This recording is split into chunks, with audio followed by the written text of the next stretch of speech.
with modern Marxist, transcribed and marked up by Inda O'Callaghan for the Marxists Internet Archive. The problem 2. Democracy and conquest of political power 3. Democracy and thriving of the proletariat 4. The effects of democracy v. Dictatorship 6. Constituent Assembly and Soviet 7. The Soviet Republic 8. The object lesson 9. The legacy of the dictatorship. A. Agriculture, b. Industry X. The new theory. Chapter. The problem. The present Russian Revolution has, for the first time in the history of the world, made a socialist party the rulers of a great empire. A far more powerful event than the seizing of control of the town of Paris by the proletariat in 1871. Yet, in one important aspect, the Paris Commune was superior to the Soviet Republic. The former was the work of the entire proletariat. All shades of the socialist movement took part in it, none drew back from it, none was excluded. On the other hand, the Socialist Party which governs Russia today gained power in fighting against other socialist parties, and exercises its authority while excluding other socialist parties from the executive. The antagonism of the two socialist movements is not based on small personal jealousies, it is the clashing of two fundamentally distinct methods, that of democracy and that of dictatorship. Both movements have the same end in view, to free the proletariat, and with it humanity, through socialism. But the view taken by the one is held by the other to erroneous and likely to lead to destruction. It is impossible to regard so gigantic an event as the proletarian struggle in Russia without taking sides. Each of us feels impelled to violent partisanship. And the more so because the problem which today occupies our Russian comrades will tomorrow assume practical significance for Western Europe, and does already decisively influence the character of our propaganda and tactics. It is, however, our party duty not to decide for one or the other side in the Russian internal quarrel before we have thoroughly tested the arguments of both. In this many comrades would hinder us. They declare it to be our duty blindly to pronounce in favor of the section now at the helm. Any other attitude would endanger the revolution, and socialism itself. This is nothing less than to ask us to accept as already proved that which is still to be examined, viz., that one of the sections has struck out in the right path, and we must encourage it by following. We place ourselves, of course, by asking for the fullest discussion, already on the ground of democracy. Dictatorship does not ask for the refutation of contrary views, but the forcible suppression of their utterance. Thus, the two methods of democracy and dictatorship are already irreconcilably opposed before the discussion has started. The one demands, the other forbids it. In the meantime, dictatorship does not yet reign in our party, discussion amongst us is still free. And we consider it not only as our right, but as our duty to express our opinions freely, because an appropriate and fruitful decision is only possible after hearing all the arguments. One man's speech is notoriously no man's speech.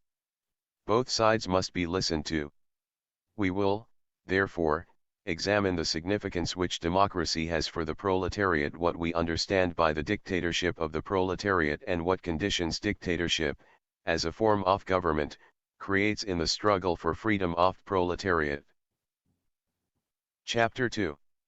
Democracy and the conquest of political power. The distinction is sometimes drawn between democracy and socialism, that is, the socialization of the means of production and of production, by saying that the latter is our goal, the object of our movement, while democracy is merely the means to this end, which occasionally might become unsuitable, or even a hindrance. To be exact, however, socialism as such is not our goal, which is the abolition of every kind of exploitation and oppression, be it directed against a class, a party, a sex, or a race. We seek to achieve this object by supporting the proletarian class struggle, because the proletariat, being the undermost class, cannot free itself without abolishing all causes of exploitation and oppression, and because the industrial proletariat, of all the oppressed and exploited classes, is the one which constantly grows in strength, fighting capacity, and inclination to carry on the struggle. its ultimate victory being inevitable.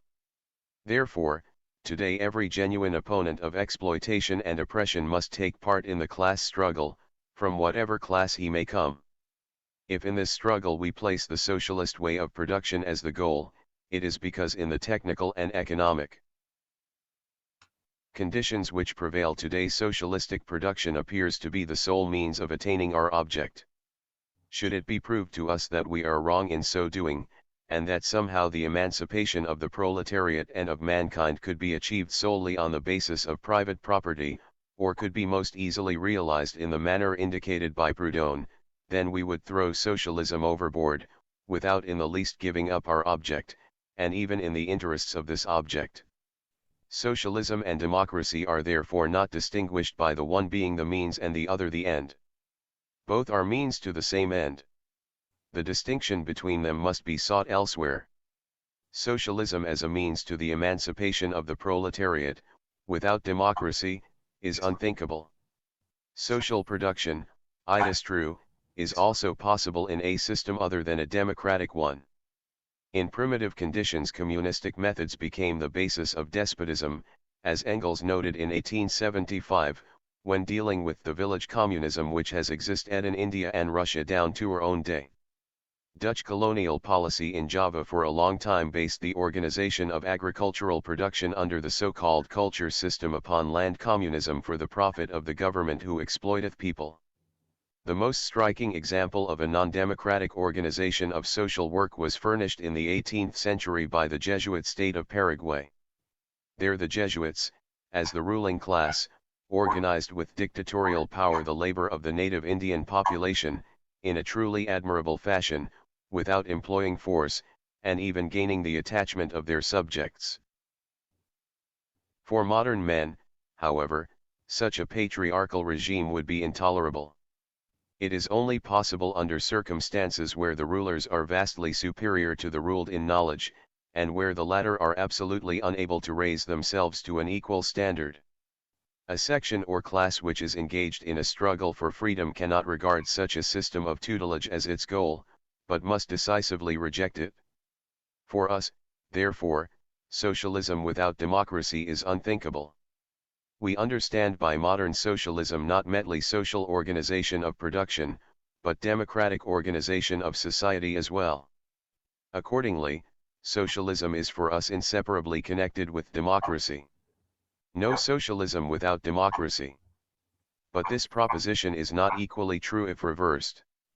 Democracy is quite possible without socialism. A pure democracy is even conceivable apart from socialism, for example, in small peasant communities, where complete equality of economic conditions for everybody exists on the basis of participating in privately owned means of production. In any case, it may be said that democracy is possible without socialism, and precedes it.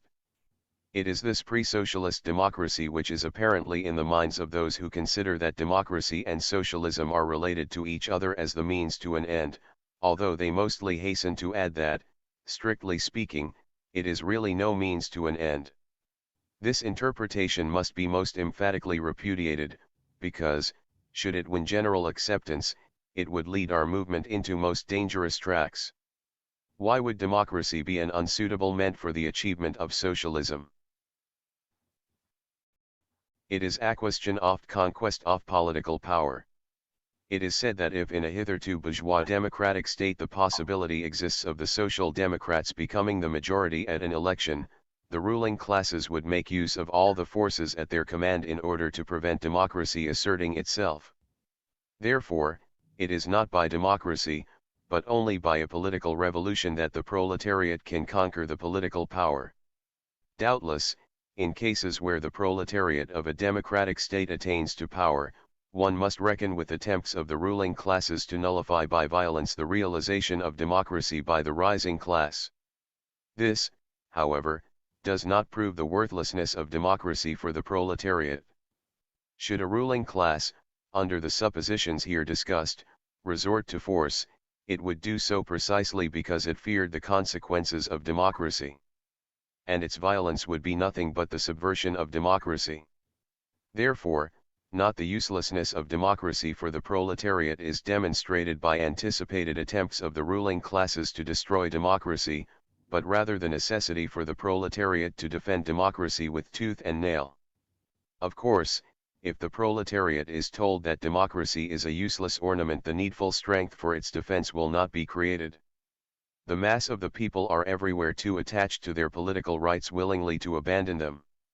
On the contrary, it is rather to be expected that they would defend their rights with such vigor that if the other side endeavored to destroy the people's privileges, a political overthrow would be the result. The higher the proletariat values democracy, and the closer is its attachment to its rights, the more may one anticipate this course of events. On the other hand, it must not be thought that the forebodings above mentioned will everywhere be realized. We need not be so faint-hearted. The more democratic the state is, the more dependent are the forces exerted by the executive, even the military ones, on public opinion. These forces may become, even in a democracy, a means of holding down the proletarian movement, if the proletariat is still weak in numbers, as in an agrarian state, or if it is politically weak, because unorganized and lacking self-consciousness. But if the proletariat in a democratic state grows until it is numerous and strong enough to conquer political power by making use of the liberties which exist, then it would be a task of great difficulty for the capitalist dictatorship to manipulate the force necessary for the suppression of democracy. As a matter of fact, Marx thought it possible, and even probable, that in England and America the proletariat might peacefully conquer political power. On the conclusion of the Congress of the International at The Hague in 1872, Marx spoke at a meeting, and among other things said, "The worker must one day capture political power in order to found a new organization of labor. He must reverse the old policy, which the old institutions maintain. If he will not, like the Christians of old who despised and neglected such things, renounce the things of this world." But we do not assert that the way to reach this goal is the same everywhere. We know that the institutions, the manners, and the customs of the various countries must be considered, and we do not deny that there are countries like England and America, and, if I understood your arrangements better, I might even add Holland, where the worker may attain his object by peaceful means. But not in all countries is this the case. It remains to be seen whether Marx's expectations will be realized. There are certainly in the above-named countries sections of the ruling classes whose inclinations to use force against the proletariat grow. But, beside these there are other sections in whom the rising power of the proletariat gains respect and evokes a desire to keep it in good humor by concessions.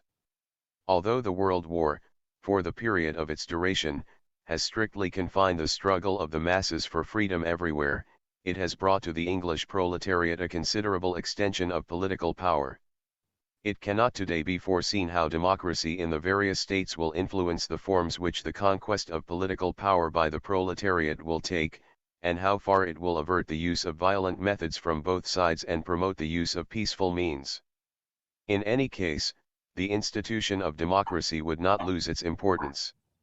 In a democratic republic, where the people's rights have been firmly established for decades, perhaps centuries, rights which the people conquered by revolution, and maintained or extended, thus compelling the respect of ruling classes for the masses, in such a community the forms of transition would certainly be different from those in a state where a military despotism has been accustomed to rule by force, and hold the masses of the people in check. For us the significance of democracy in the pre-socialist period is not exhausted with the influence it may have on the forms of transition to a proletarian regime. It is most important for us during this period, in so far as it bears on the ripening of proletariat. Chapter 3. Democracy and the ripening of the proletariat. Socialism postulates special historical conditions, which render it possible and necessary. This is pretty generally recognized. Yet there is by no means unanimity amongst us as regards the conditions which must be fulfilled in order to make modern socialism possible, should a country be ripe for it. This divergence on such an important question is not a calamity, and so far as it causes us to be occupied with the problem at the present time is a matter for rejoicing. We are obliged to consider this matter because, for most of us, socialism has ceased to be something that must be expected in hundreds of years, as we were assured by many at the time of the outbreak of war. Socialism has become a practical question on the order of the day. What, then, are the prerequisites for the establishment of socialism? Every conscious human action presupposes a will. The will to socialism is the first condition for its accomplishment. This will is created by the great industry. Where small production is uppermost in a society, the masses of the people are possessors of the means of production. He who happens to be without property conceives his ideal to be the acquirement of a small possession. This desire may, in some circumstances, assume a revolutionary form, but such a social revolution would not have a socialist character. It would only redistribute the existing wealth in such a manner that everyone would receive a share. Small production always creates the will to uphold or to obtain private property in the means of production which are in vogue, not the will to social property, to socialism. This will first appears amongst the masses when large-scale industry is already much developed, and its superiority over small production is unquestioned, when it would be a retrograde step, if it were possible, to break up large-scale industry when the workers engaged in the large industry cannot obtain a share in the means of production unless they take on a social form, when small production, so far as it exists, steadily deteriorates, so that the small producers can no longer support themselves thereby. In this way the will to socialism grows. At the same time, the material possibilities of its achievement increase with the growth of the large industry. The larger the number of producers, and the more independent of each other they are, the more difficult it is to organize them socially. This difficulty disappears in the measure in which the number of producers decreases, and the relations between them become more close and uniform. Finally, alongside of the will to socialism, and its material conditions, the raw material of socialism, the strength to realize it, must also exist. Those who want socialism must become stronger than those who do not want it. This factor, too, is created by the development of the large industry, which causes an increase in the number of proletarians, those who have an interest in socialism, and a decrease in the number of capitalists, that is, a decrease as compared with the number of proletarians. In comparison with the non-proletarian classes, the small peasants and petty bourgeoisie, the number of capitalists may increase for some time. But the proletariat increases more rapidly than any other class in the state. These factors are the direct outcome of the economic development. They do not arise of themselves, without human cooperation, but they arise without proletarian cooperation. Solely through the operations of the capitalists, who have an interest in the growth of their large industry. This development is in the first place industrial, and confined to the towns. The agrarian development is only a weak echo of it.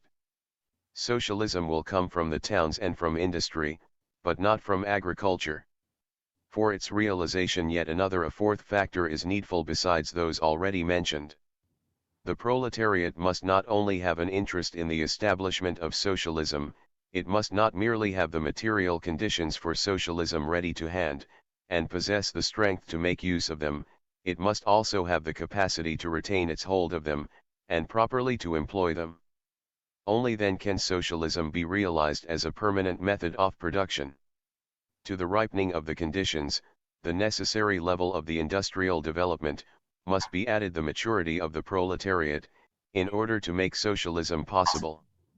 This factor will not, however, be created by the efforts of capitalists to obtain rent, interest, and profit, without the cooperation of the proletariat. It must, on the contrary, be obtained by the exertions of proletariat in opposition to the capitalist. Under the system of small production, those without property fall into two sections. For one of them, viz., apprentices and peasants' sons, their lack of property is only a temporary condition. The members of this class expect one day to become possessors and have an interest in private property. The other section of the class without property are the vagabonds, who are unnecessary and even harmful parasites on society, without education, without self-consciousness, without cohesion.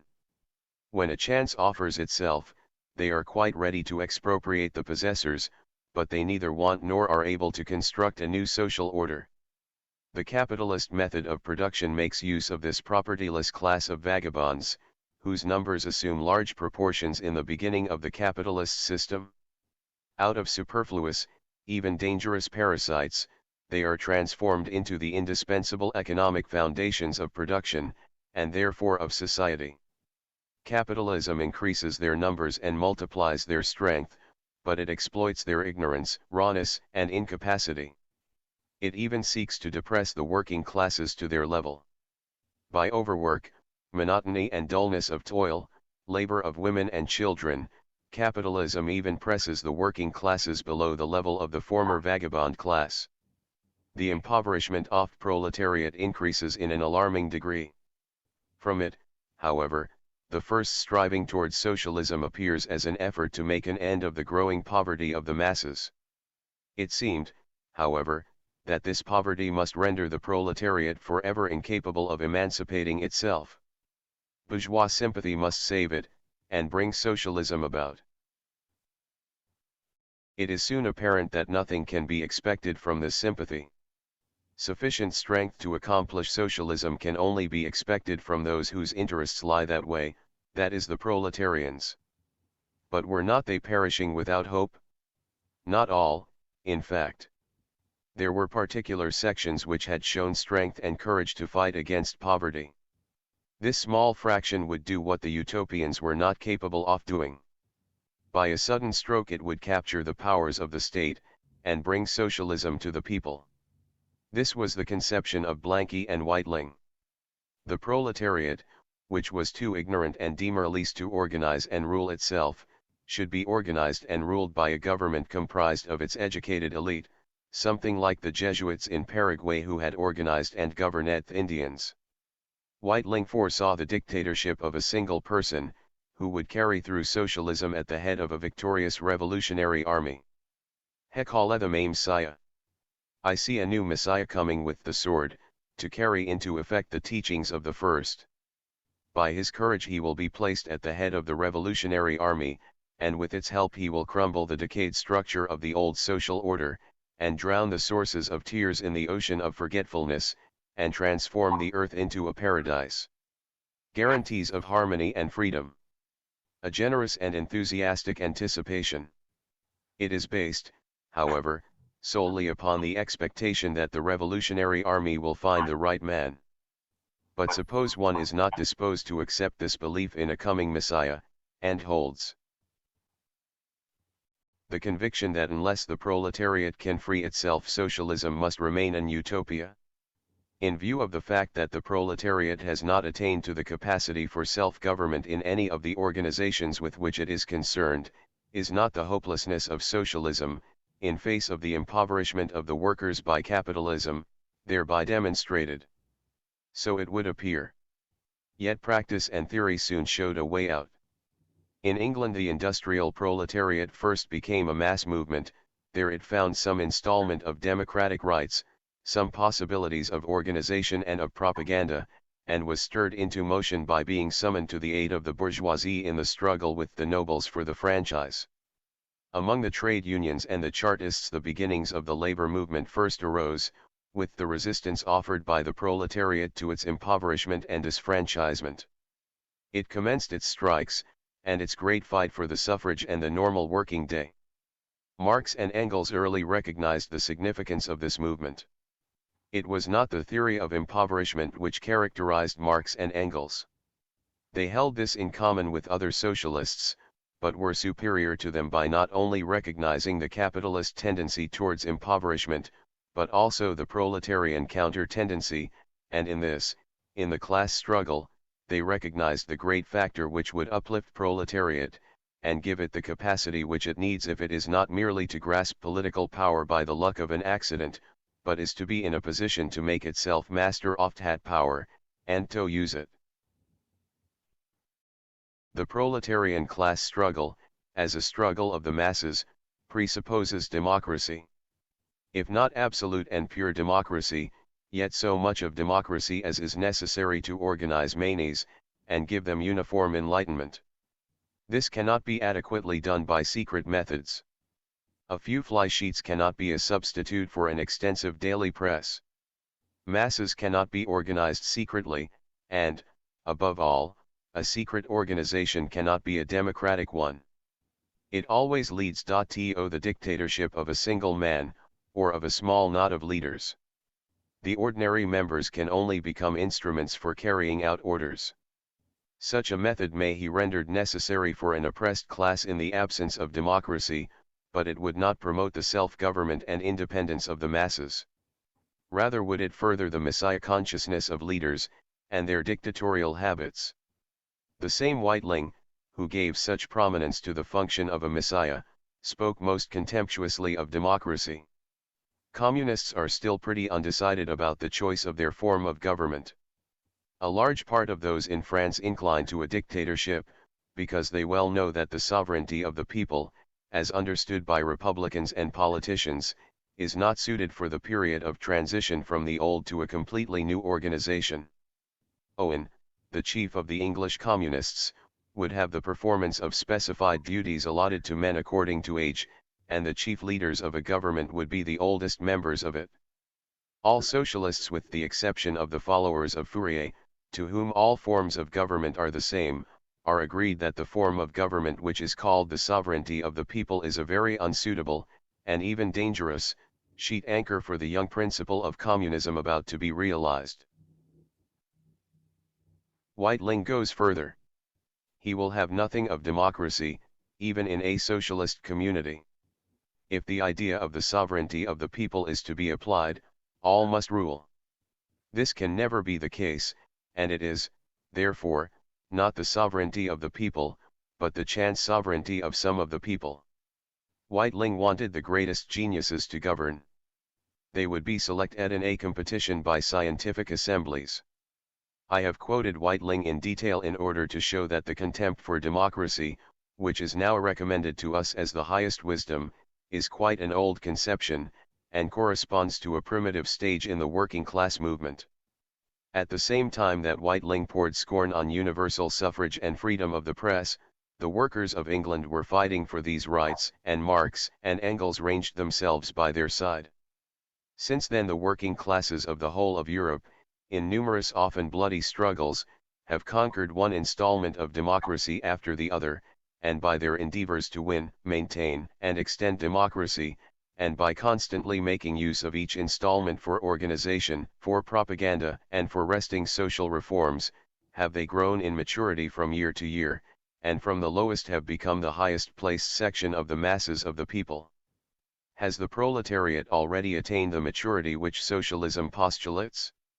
And are the other conditions now in existence? These questions are today much disputed, the answers given being by some as decisively in the affirmative as by others in the negative. Both answers seem to me rather over hasty. Ripeness for socialism is not a condition which lends itself to statistical calculation before the proof can be put to the test. In any case, it is wrong, as so often happens in discussing this question, to put the material prerequisites of socialism too much in the foreground.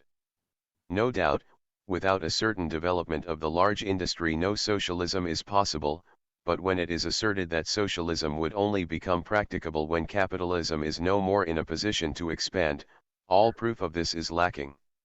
It is correct to say that socialism would be the more easily realizable the more developed the large industry is, and therefore the more compact the productive forces are which must be socially organized.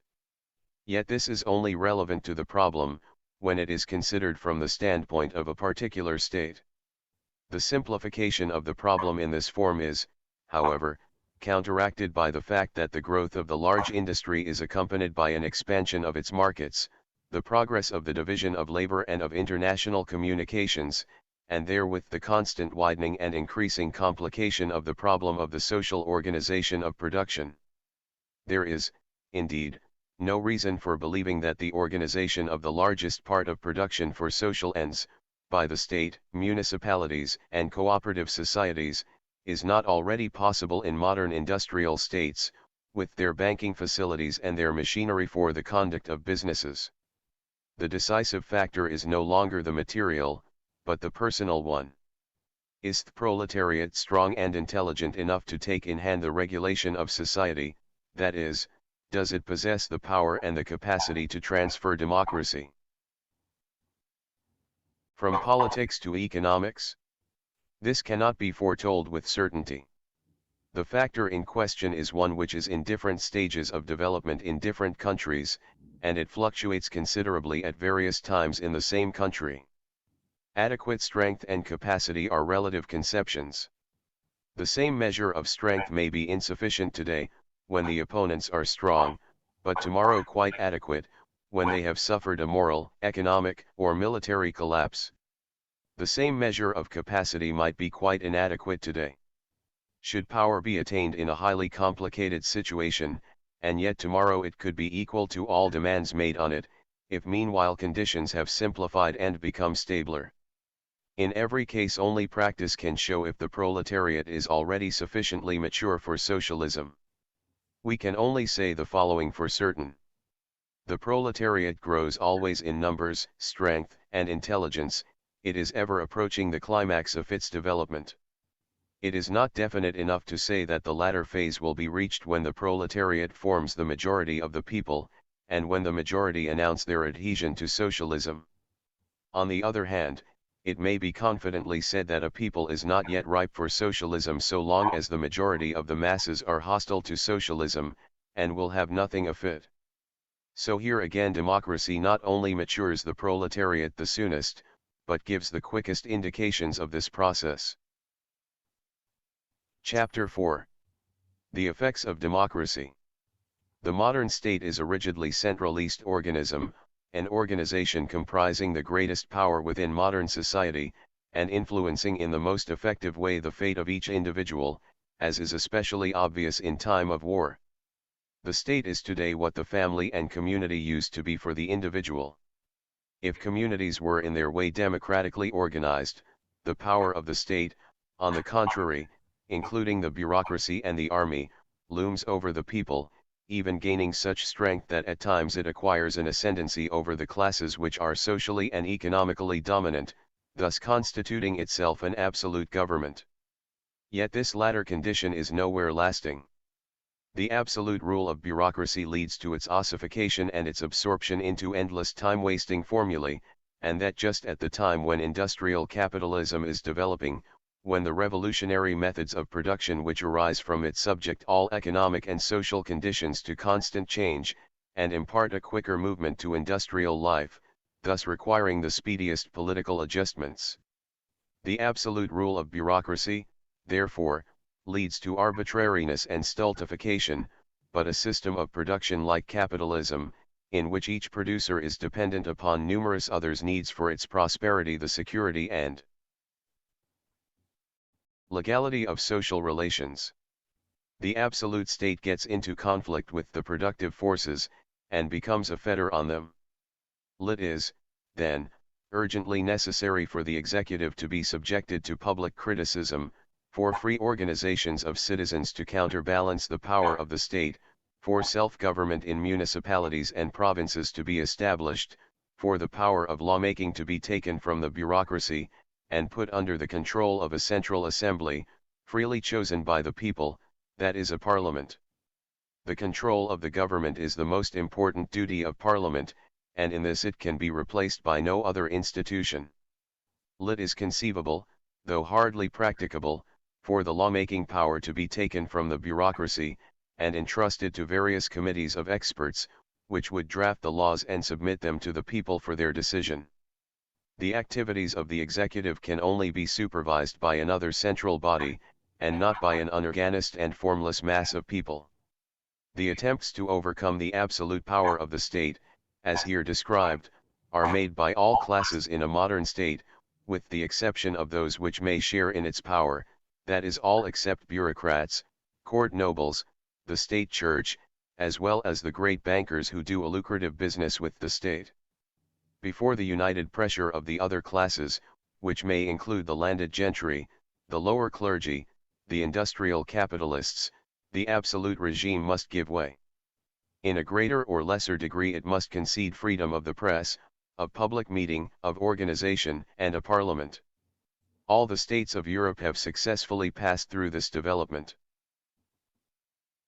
Every class will, however, endeavor to shape the new form of the state in a manner corresponding to its particular interests.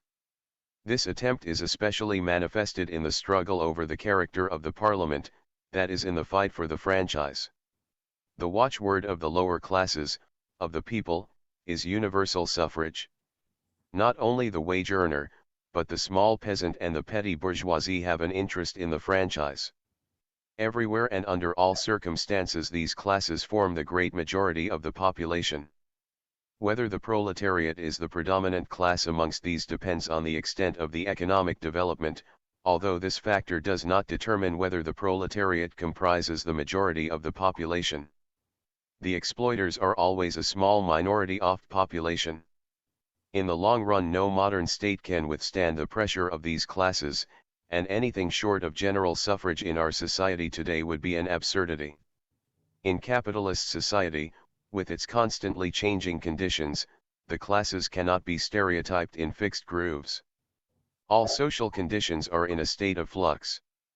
A franchise based on status is consequently excluded.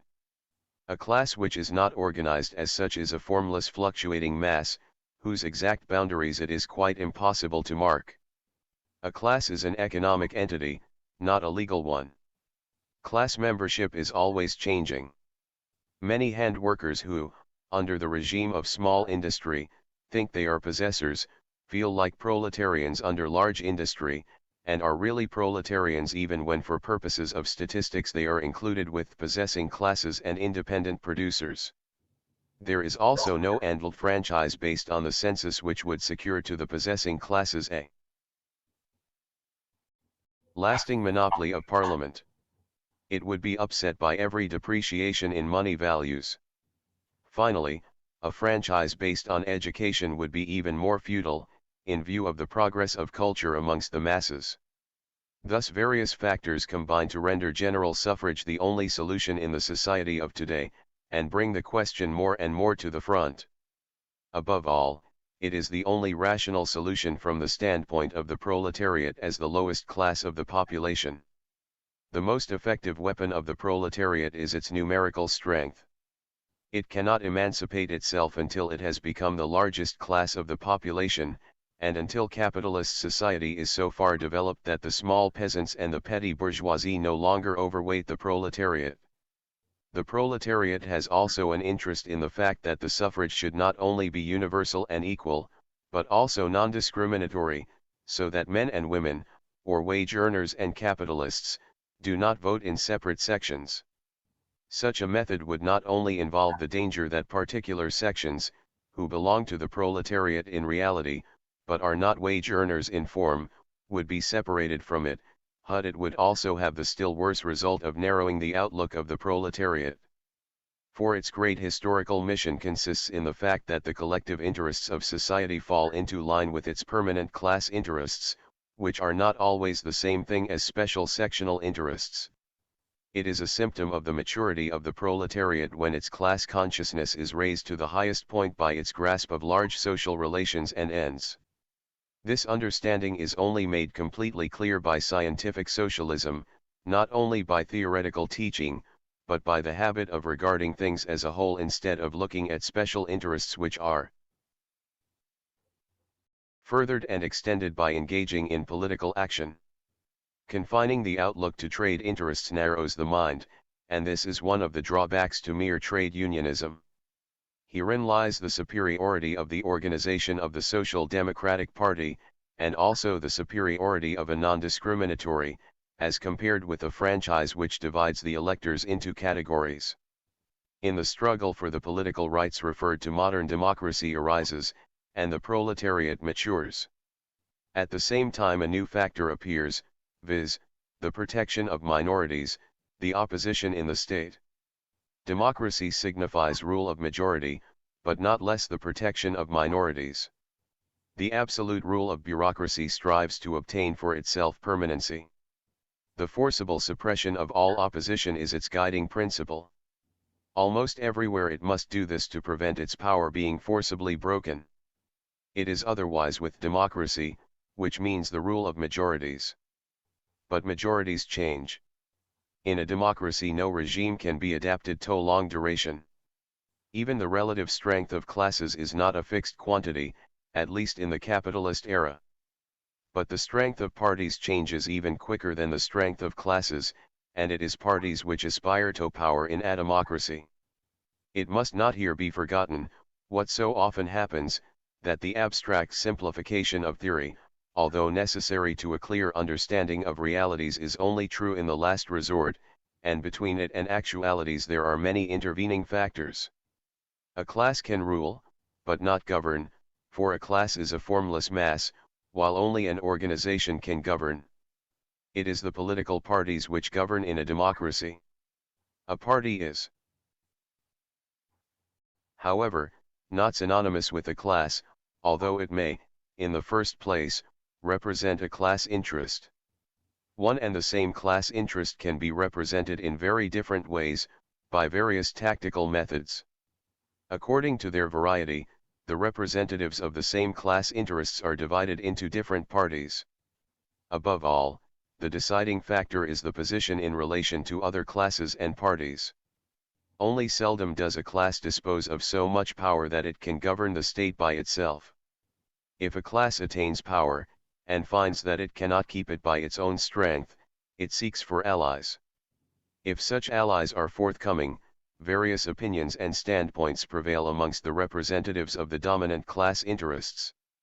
In this way, during the 18th century Whigs and Tories represented the same landed interest, but one party endeavored to further it by alliance with the bourgeoisie of the towns at the expense of the throne and its resources, while the other party conceived the monarchy to be its strongest support.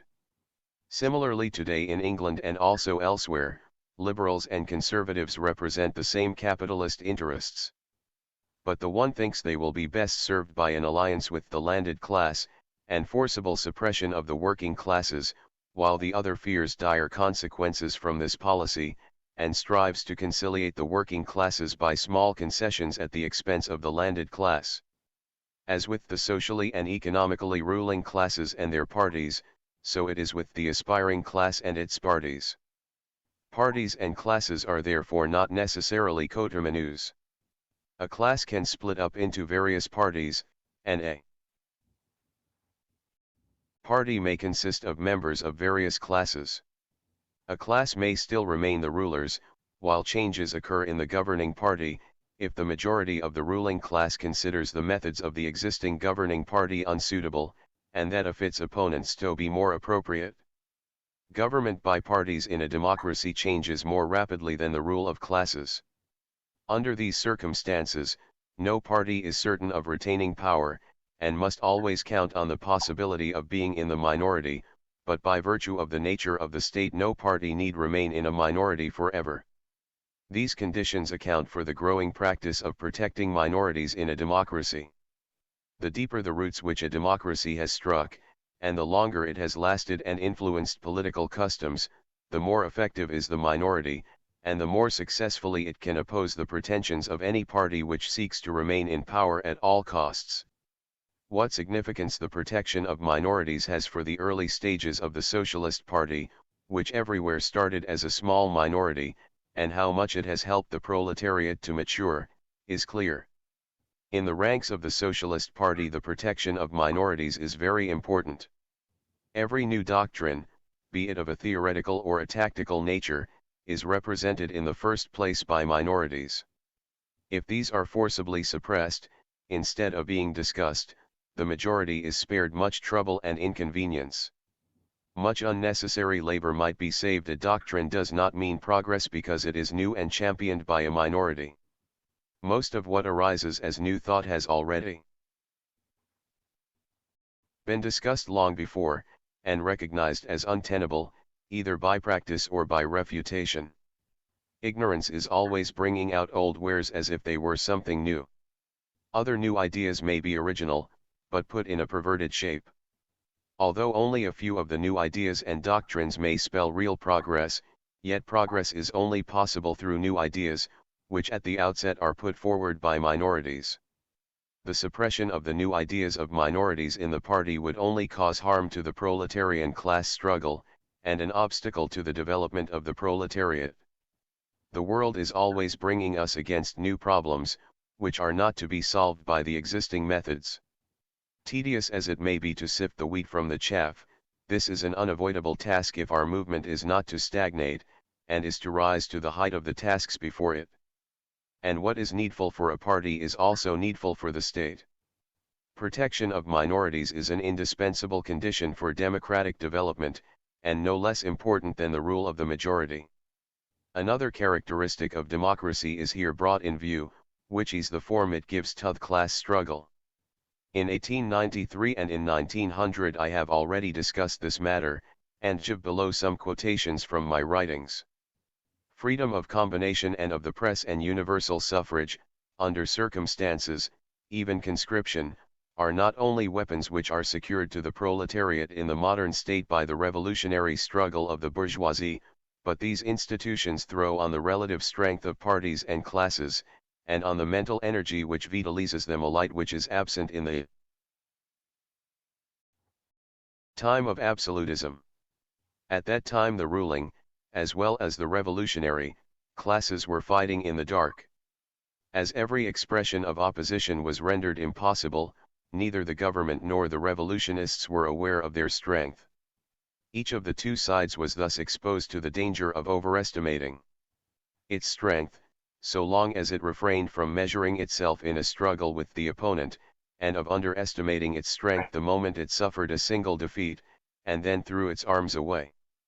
This is really one of the chief reasons why, in the revolutionary period of the bourgeoisie, so many institutions collapsed at one blow, and so many governments were overthrown at a single stroke, and it also explains all the vicissitudes of revolution and counter-revolution. It is quite different today, at least in countries which possess some measure of democratic government. These democratic institutions have been called the safety valve of society. It is quite false to say that the proletariat in a democracy ceases to be revolutionary, that it is contented with giving public expression to its indignation and its sufferings, and renounces the idea of social and political revolution. Democracy cannot remove the class antagonisms of capitalist society, nor prevent the overthrow of that society, which is their inevitable outcome. But if it cannot prevent the revolution, it can avoid many reckless and premature attempts at revolution, and render many revolutionary movements unnecessary. It gives a clear indication of the relative strength of classes and parties. It does not do away with their antagonism, nor does it avoid the ultimate outcome of their struggle, but it serves to prevent the rising classes from attempting tasks to which they are not equal, and it also restrains the ruling classes from refusing concessions when they no longer have the strength to maintain such refusal. The direction of evolution is not thereby altered, but the pace is made more even and steady. The coming to the front of the proletariat in a state with some measure of democratic government will not be marked by such a striking victory as attended the bourgeoisie in their revolutionary period, nor will it be exposed to a violent overthrow. Since the rise of the modern social democratic working class movement in the 60s, the European proletariat has only suffered one great defeat, in the Paris Commune of 1871. At the time France was still suffering from the consequences of the empire, which had withheld real democratic institutions from the people. The French proletariat had only attained to the slightest degree of class consciousness, and revolt was provoked. The proletarian democratic method of conducting struggle may seem to be a slower affair than the revolutionary period of the bourgeoisie. It is certainly less dramatic and striking, but it also exacts a smaller measure of sacrifice. This may be quite indifferent to the finely endowed literary people who find in socialism an interesting pastime, but not to those who really carry on the fight. This so-called peaceful method of the class struggle, which is confined to non-militant methods, parliamentarism, strikes, demonstrations, the press, and similar means of pressure, will retain its importance in every country according to the effectiveness of the democratic institutions which prevail there, the degree of political and economic enlightenment, and the self-mastery of people. On these grounds, I anticipate that the social revolution of the proletariat will assume quite other forms than that of the bourgeoisie, and that it will be possible to carry it out by peaceful economic, legal, and moral means, instead of by physical force, in all places where democracy has been established. The above is my opinion today. Of course, every institution has its bad side, and disadvantages can be discovered in democracy. Where the proletariat is without rights, it can develop no mass organization, and normally cannot promote mass action. There it is only possible for a handful of reckless fighters to offer lasting opposition to the governing regime. But this elite is daily confronted with the necessity of bringing the entire system to an end. Distracted by the small demands of daily politics, the mind is concentrated on the largest problems, and learns constantly to keep in view the entire political and social relations. Only a small section of the proletariat takes part in the fight, but it cherishes keen theoretical interest, and is inspired by the great aims. Quite differently does democracy affect the proletariat, when it has only a few hours a day at its disposal under present-day conditions. Democracy develops mass organizations involving immense administrative work. It calls on the citizen to discuss and solve numerous questions of the day, often of the most trivial kind. The whole of the free time of the proletariat is more and more taken up with petty details, and its attention occupied by passing events. The mind is contracted within a narrow circle. Ignorance and even contempt of theory, opportunism in place of broad principles, tend to get the upper hand. Marx and Engels praised the theoretical mind of the German working class, in contrast with the workers of Western Europe and America. They would today find the same theoretical interest amongst the Russian workers, in comparison with the Germans. Nevertheless, everywhere the class-conscious proletariat and their representatives fight for the realization of democracy, and many of them have shed their life's blood for it. They know that without democracy nothing can be done. The stimulating results of the struggle with a despotism are confined to a handful, and do not touch the masses. On the other hand, the degenerating influence of democracy on the proletariat need not be exaggerated. Often is it the consequence of the lack of leisure from which the proletariat suffers, not of democracy itself. It were indeed extraordinary if the possession of freedom necessarily made men more narrow and trivial than its absence. The more democracy tends to shorten the working day, the greater the sum of leisure at the disposal of the proletariat, the more it is enabled to combine devotion to large problems with attention to necessary detail. And the impulse thereto is not lacking. For whatever democracy may be able to accomplish, it cannot resolve the antagonisms inherent in a capitalist system of production, so long as it refrains from altering the system. On the contrary, the antagonisms in capitalist society become more acute and tend to provoke bigger conflicts, in this way forcing great problems on the attention of the proletariat, and taking its mind off routine and detail work. Under democracy this moral elevation is no longer confined to a handful, but is shared in by the whole of people, who are at the same time gradually accustomed to self-government by the daily performance of routine work. Again, under democracy, the proletariat does not always think and talk of revolution, as under despotism. It may for years, and even decades, be immersed in detail work, but everywhere situations must arise which will kindle in it revolutionary thought and aspirations. When the people are roused to action under a democracy, there is less danger than under despotism that they have been prematurely provoked, or will waste their energy in futile efforts. When victory is achieved, it will not be lost, but successfully maintained. And that is better in the end than the mere nervous excitement of a fresh revolutionary drama. Chapter V.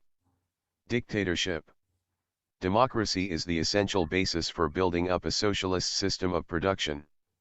Only under the influence of democracy does the proletariat attain that maturity which it needs to be able to bring about socialism, and democracy supplies the surest means for testing its maturity.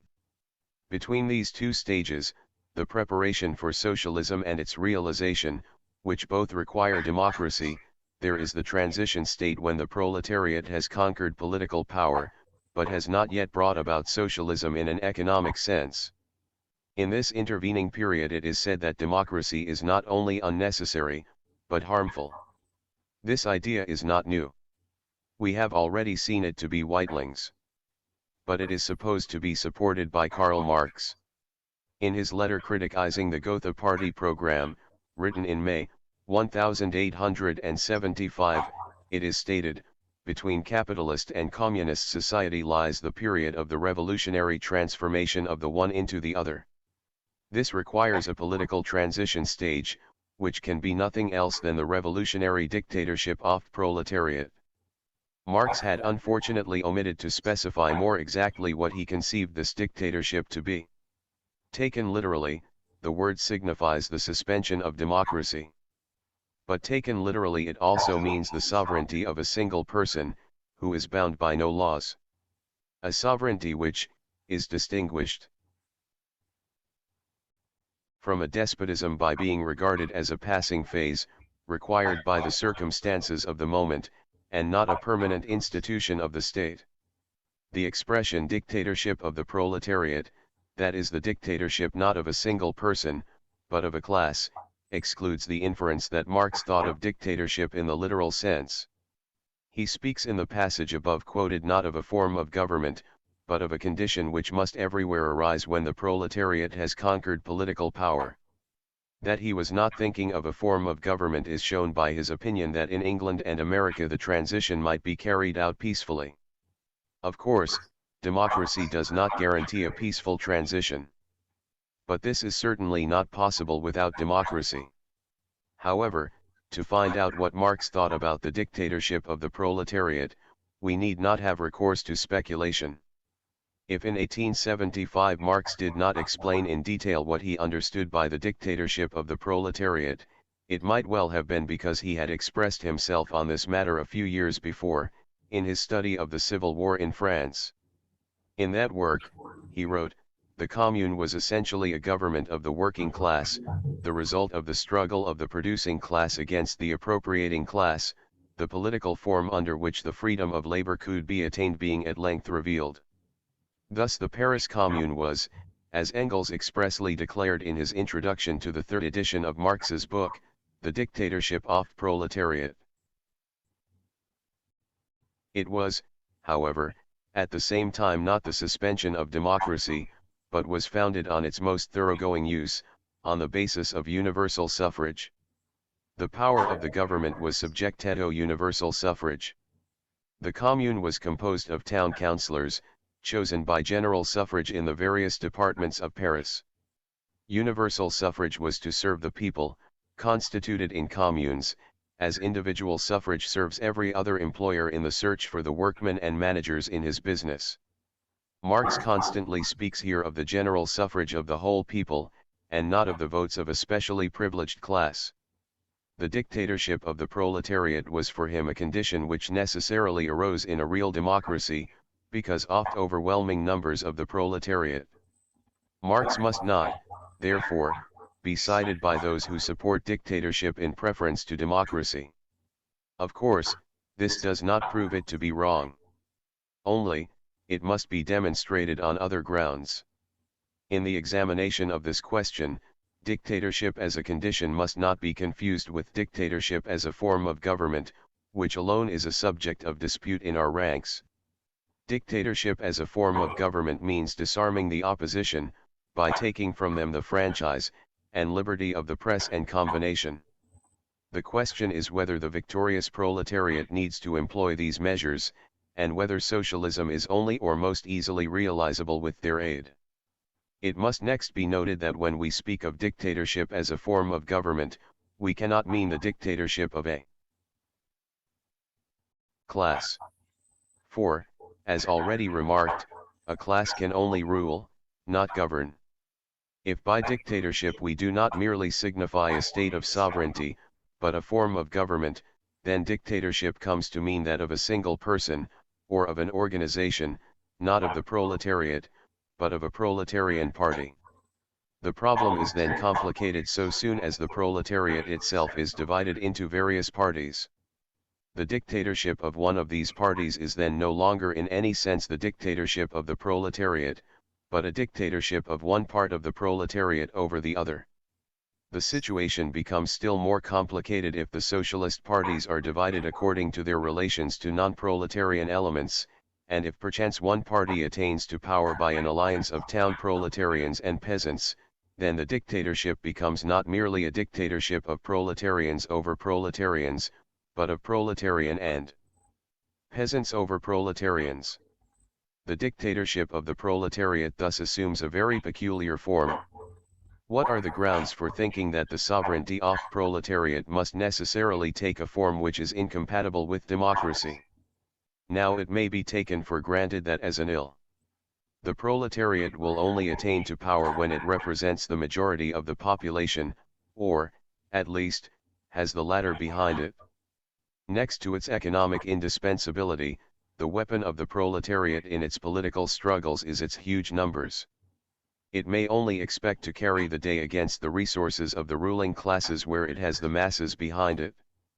This was the opinion of Marx and Engels, and therefore they wrote in the Communist Manifesto, all previous movements were movements of minorities, and in the interests of minorities. The proletarian movement is the independent movement of the immense majority, in the interest of that majority. This was true also of the Paris Commune.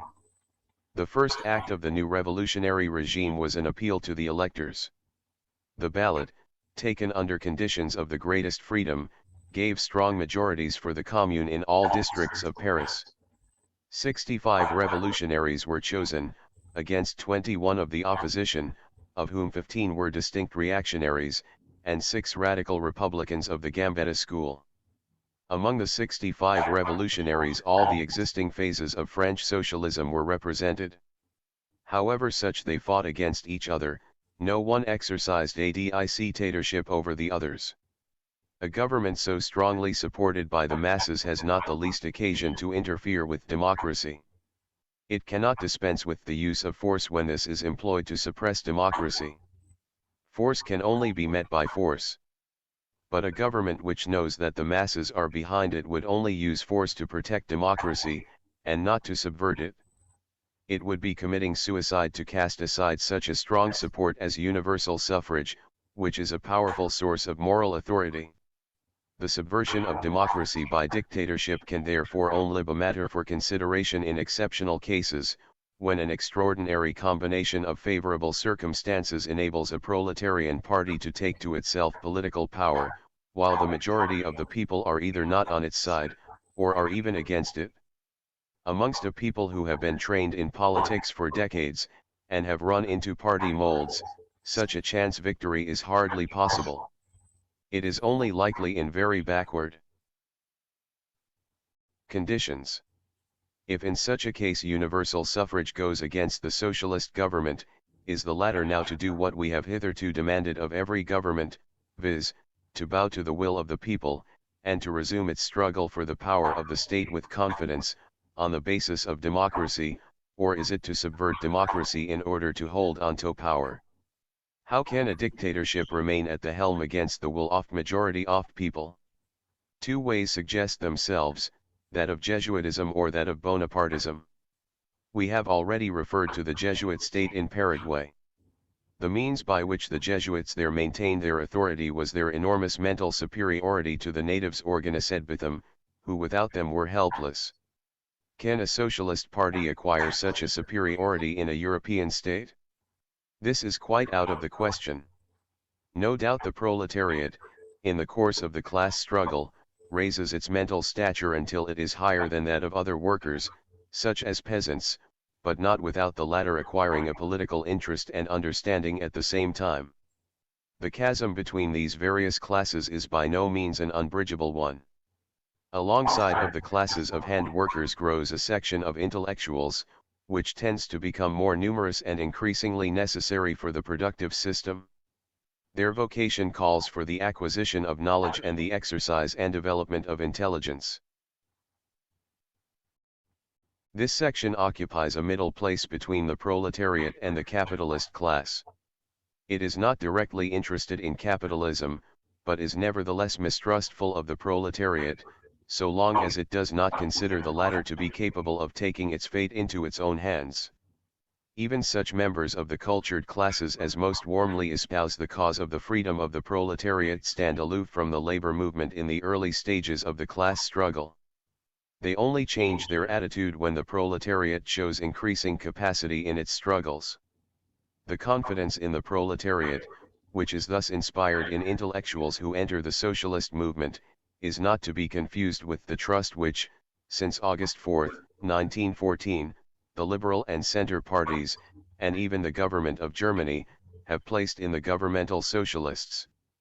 The first kind of confidence is bred by the conviction that the proletariat has acquired the strength and capacity to free itself. The second sort of confidence comes with the conviction that the socialists in question no longer take the proletariat's fight for freedom seriously. Without the help, or in opposition to the intellectuals, socialist production cannot be instituted. In circumstances where the majority of the population mistrust the proletarian party, or stand aloof from it, this attitude would be shared by the bulk of the intellectuals. In that case, a victorious proletarian party would not only be without great intellectual superiority to the rest of the people, but would even be inferior to its opponents in this regard, although its outlook in general social matters might be a much higher one. The method of Paraguay is therefore not practicable in Europe. There remains to be considered the method adopted by Napoleon I on Brumaire 1799, and his nephew, the third Napoleon, on December 2, 1862. This consists in governing by the aid of the superiority of a centralist organization to the unorganized masses of the people, and the superiority of military power, arising from the fact that the armed forces of the government is opposed to a people who are defenseless or tired of the armed struggle. Can a socialist system of production be built up on this foundation? This means the organization of production by society, and requires economic self-government throughout the whole mass of the people. State organization of production by a bureaucracy, or by the dictatorship of a single section of the people, does not mean socialism. Socialism presupposes that broad masses of the people have been accustomed to organization, that numerous economic and political organizations exist, and can develop in perfect freedom. The socialist organization of labor is not an affair off barracks. A dictatorship of a minority which grants to the people the fullest freedom of organization undermines its own power by so doing. Should it seek, on the other hand, to maintain its authority by restricting this freedom, it impedes development towards socialism, instead of furthering it. A minority dictatorship always finds its most powerful support in an obedient army, but the more it substitutes this for majority support, the more it drives the opposition to seek a remedy by an appeal to the bayonet, instead of an appeal to that vote which is denied them. Civil war becomes the method of adjusting political and social antagonisms. Where complete political and social apathy or dejection does not prevail, the minority dictatorship is always threatened by armed attack, or constant guerrilla warfare, which easily develops into a protracted armed rising of great masses, to cope with which all the military power of the dictatorship is needed. The dictatorship is then involved in civil war, and lives in constant danger of being overthrown. To the building up of a socialist society there is no greater obstacle than internal war. In the present state of extensive geographical division of labor, the big industries are everywhere closely dependent on the security of communications no less than on the security of contract. External war would shake the socialist society to its foundations, even if the enemy did not penetrate into the country. Russian socialists of all sections in the present revolution are right in urging the necessity of peace for the rebuilding of society. Yet civil war is far more harmful to a socialist society than external war, as civil war is fought out in the land itself, and wastes and paralyzes as much as a foreign invasion. In the struggles of states it is usually only a question of an accession or loss of power on the part of one or the other government, and not a matter of their very existence. After the war the various belligerent governments and people seek to live in peace, if not in amity. The parties in a civil war are quite differently related to each other. They do not carry on the war to wrest some concessions from the opponents, and then to live with them in peace. And a civil war is also different from democracy, under which minorities are so protected that any party which finds itself in this position, and is obliged to renounce hopes of being the government, need not relinquish political activity. Every party which is reduced to a minority always retains the right to strive to become the majority, and thereby take over the government. In a civil war each party fights for its existence, and the vanquished is menaced with complete destruction. The consciousness of this fact accounts for civil wars being so terrible. A minority which only retains control by military power is inclined to crush its opponents by the bloodiest means, and to decimate them in reckless slaughter, when it is threatened by a revolt, and succeeds in repressing it. June, 1848, in Paris, and the bloody May week of 1871 have shown this with terrible distinctness. Chronic civil war, or its alternative under a dictatorship, the apathy and lethargy of the masses, would render the organization of a socialist system of production as good as impossible. And yet the dictatorship of the minority, which either produces civil war or apathy, is to be the sovereign means for effecting the transition from capitalism to socialism. Many people confuse civil war with the social revolution, considering this to be its form, and are therefore prepared to excuse the acts of force inevitable in a civil war. This has always been the case in revolutions, they say, and ever will be. We Social Democrats are decidedly not of the opinion that that which has been must always be. Such ideas of the revolution are formed on the examples of previous bourgeois revolutions. The proletarian revolution will be accomplished under quite different conditions from these. The bourgeois revolutions broke out in states in which a despotism, supported by an army separated from the people, suppressed all free movements, in which freedom of the press, of public meeting, of organization, and general suffrage did not exist, and in which there was no real representation of the people. There the struggle against the government necessarily took the form of a civil war. The proletariat of today will, as regards Western Europe at least, attain to power in states in which a certain measure of democracy, if not pure democracy, has been deeply rooted for decades, and also in which the military are not so cut off from the people as formerly. It remains to be seen how the conquest of political power by the proletariat is achieved under these conditions, where it represents the majority of the people. In no case need we anticipate that in Western Europe the course of the Great French Revolution will be repeated. If present-day Russia exhibits so much likeness to the France of 1793, that only shows how near it stands to the stage of bourgeois revolution.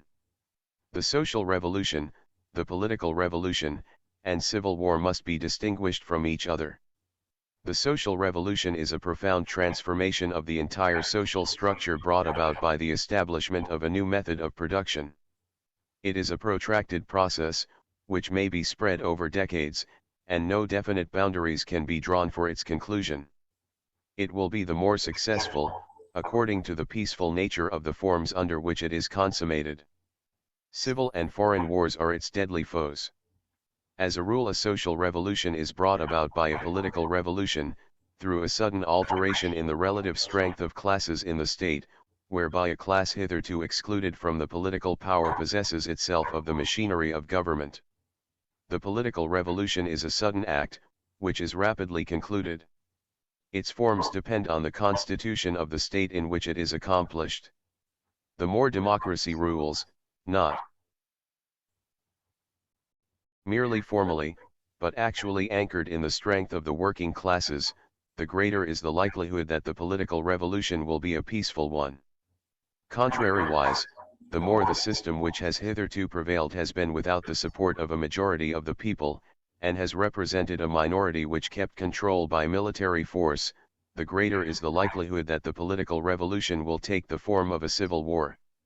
Yet, even in the last case, the supporters of the social revolution have a pressing interest in seeing that the civil war is only a transitory episode which quickly terminates, that it is made to serve the sole end of introducing and setting up democracy, to whose pace the social revolution should be adapted.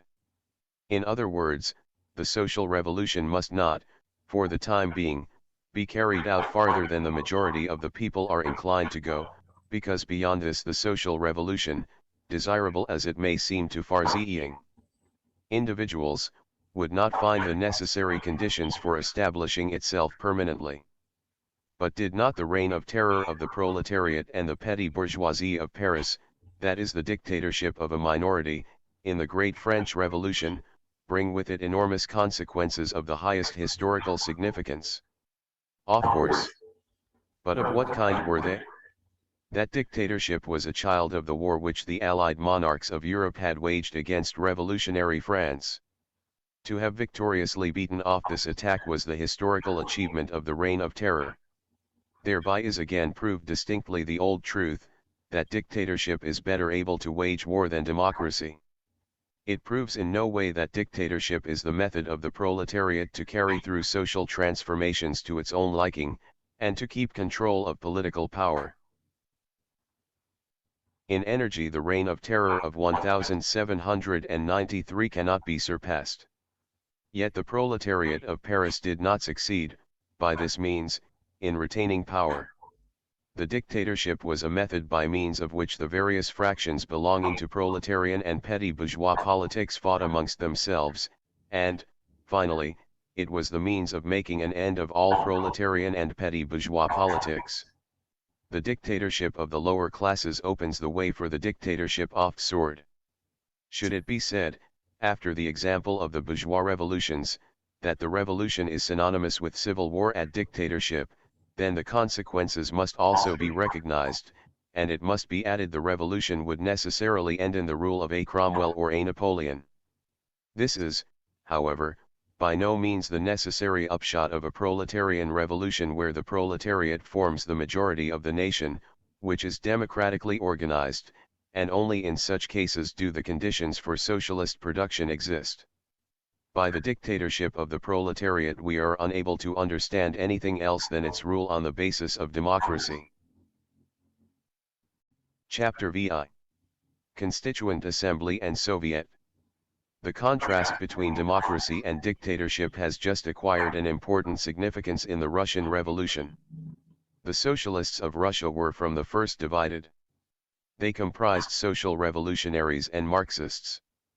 The social revolutionaries were, in the first place, the representatives of the peasantry, which in Russia, in contrast to all the rest of Europe, were still a revolutionary factor, and therefore could march with the socialist proletariat. Against the social revolutionaries were the Marxists, the representatives of the industrial proletariat. These divided into two sections, the Mensheviks, who held that only a bourgeois revolution was possible in the existing economic conditions in Russia, unless the revolution coincided with a European socialist revolution, and the Bolsheviks, who always believed in the omnipotence of will and force, and now, without considering the backwardness of Russia, are trying to shape the revolution on socialist lines. In the course of the revolution the contrast became more acute. The Mensheviks considered it to be their task to take part in a provisional coalition government until the duly constituted National Assembly had formed a definite government. The Bolsheviks endeavored, even before the meeting of the National Assembly, to overthrow this provisional government, and replace it by government of their party. An additional ground of opposition came with the question of peace. The Mensheviks wanted immediate peace as much as the Bolsheviks, both wanted it on the basis of Zimmerwald, no annexations or indemnities. Both sections had been represented at Zimmerwald, and the Mensheviks had been in the majority there. But the Mensheviks wanted a general peace, and all belligerents to adopt the watchword no annexations or indemnities. So bug as this was not achieved, the Russian army should keep their arms in readiness. The Bolsheviks, on the other hand, demanded immediate peace at any price, and were ready, if necessary, to conclude a separate peace, and they sought to enforce their views by increasing the already great disorganization of the army. They were supported by the war weariness of great masses in the army and among the people, as well as by the apparent inactivity of the provisional government, which, however, accomplished far more political and social reform than any other bourgeois government in the same period, although it did not do as much as would be expected of a revolutionary government.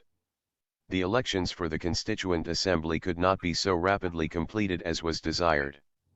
It was first necessary to renew the old official machinery, and to create democratic town and country representation. Enormous difficulties were met with in the compilation of voters' lists in the giant empire, whose census took place in 1897. So the elections to the Constituent Assembly were constantly postponed. Above all, peace was no nearer. Wherever the guilt for this may rest, the statesmen of the Entente did not understand how necessary it was for themselves at that time to pronounce in favor of no annexations or indemnities. They pursued a policy which made the Entente appear to the Russian people the obstacle to peace, and with them their allies the provisional government. This was the reason why some of the Mensheviks, the internationalists, demanded separation from the Entente, and went in opposition to the provisional government.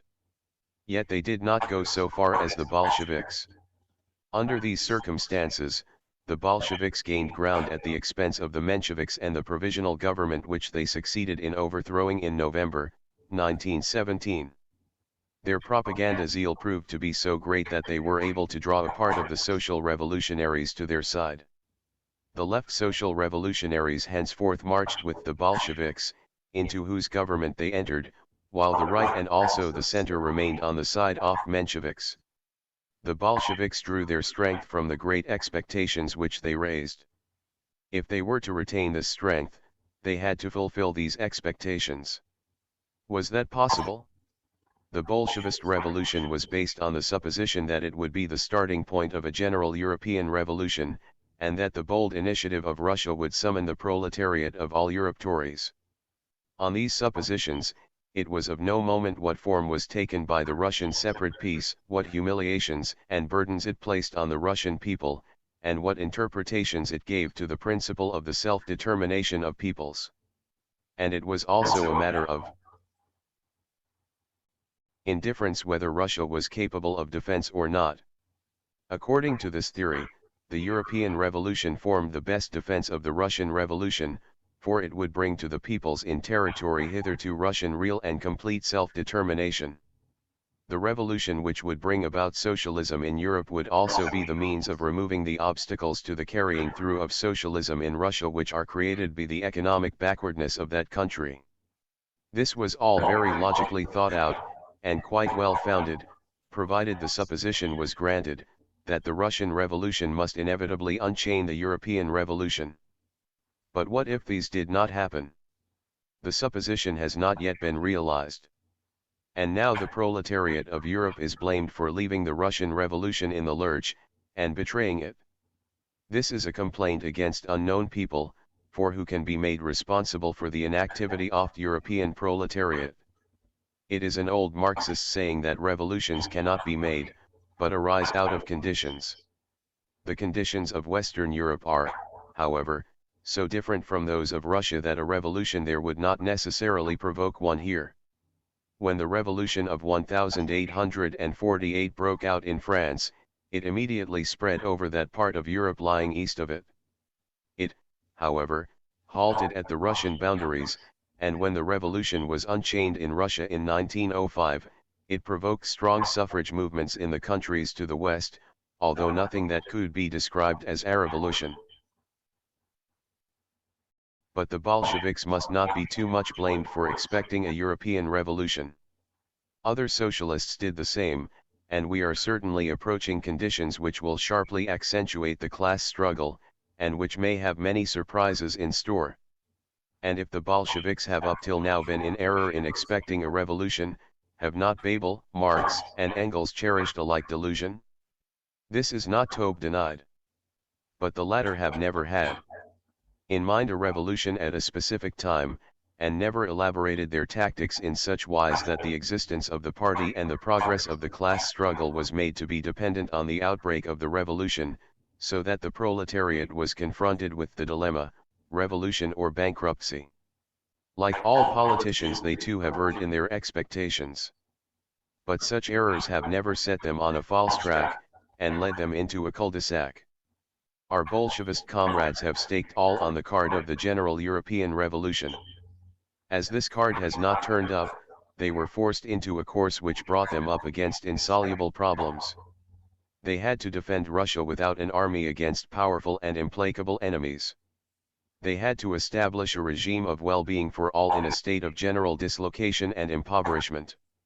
The less the material and intellectual conditions existed for all that they aspired to, the more they felt obliged to replace what was lacking by the exercise of naked power, by dictatorship. They had to do this all the more the greater the opposition to them amongst the masses became.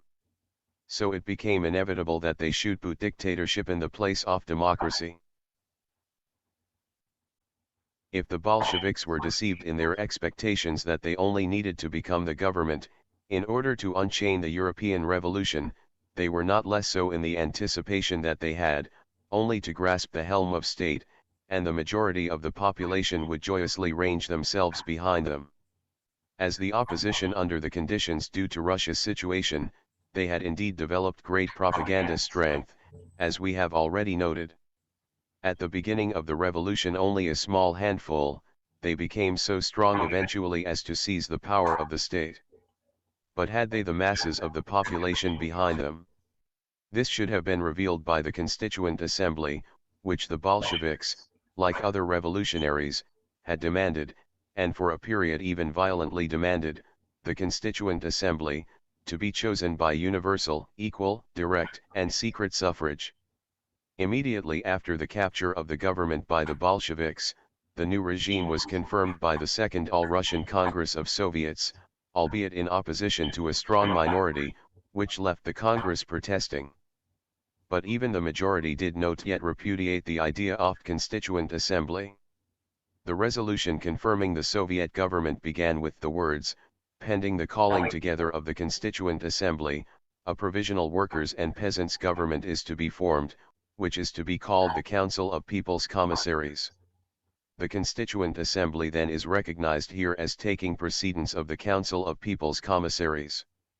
On November 3 the government dissolved the town council of Petrograd on the ground that it was in conflict with the outlook of the people, as manifested by the revolution of November 7, and by the elections to the Constituent Assembly. The new members were proclaimed on the basis of the existing general franchise. Soon, however, a defect was discovered in the elections to the Constituent Assembly. On December 7, the All-Russian Executive Committee of Soviets published a resolution, in which it was stated, however the electoral arrangements of a body composed of elected representatives may be devised, these can only be considered to be truly democratic and really to represent the will of the people, when the right of recalling their members by the electors is recognized and exercised. This principle of real democracy applies to all representative bodies and also to the Constituent Assembly. The Congress of Councils of Workmen's, Soldiers and Peasants delegates, who are chosen on equal grounds, has the right to issue writs for a new election in the case of town and parish councils, and other representative bodies, not excluding the Constituent Assembly. On the demand of more than half of the electors of the circumscription in question, the council must order a new election. The demand that the majority of the voters may at any time recall a deputy, who is no longer in agreement with their views, is entirely in accordance with the principles of democracy. But it is not clear, from this standpoint, why the Soviets should take the step of ordering new elections. However, at that time this represented the widest interference with the Constituent Assembly that had been made. Neither the establishment of the Assembly, nor the elections were touched. But it was becoming ever clearer that the elections had not given the Bolsheviks the majority. Therefore, the Pravda of December 26, 1917, published a number of propositions relating to the Constituent Assembly, which Lenin had drawn up, and the Central Committee had accepted. One of them declared that the elections had taken place shortly after the victory of the Bolsheviks, but before the social revolutionaries had yet divided. The left and the right social revolutionaries had therefore had a common list of candidates. Consequently, the elections gave no clear indication of the real voice of the masses. Whoever entertained this view, in face of the above-mentioned proposition of December 7, was committed to the conclusion that new elections should be ordered to the assembly in districts which had chosen social revolutionaries. To what other end had this resolution been drawn up? Yet on December 26 it was already forgotten. And suddenly quite another song was heard in the other proposition of Lenin, with which we are here concerned. After he had shown us that the assembly just elected was not suitable, because it did not express the real voice of the whole people, be declared that any assembly elected by the masses by general suffrage was not suitable.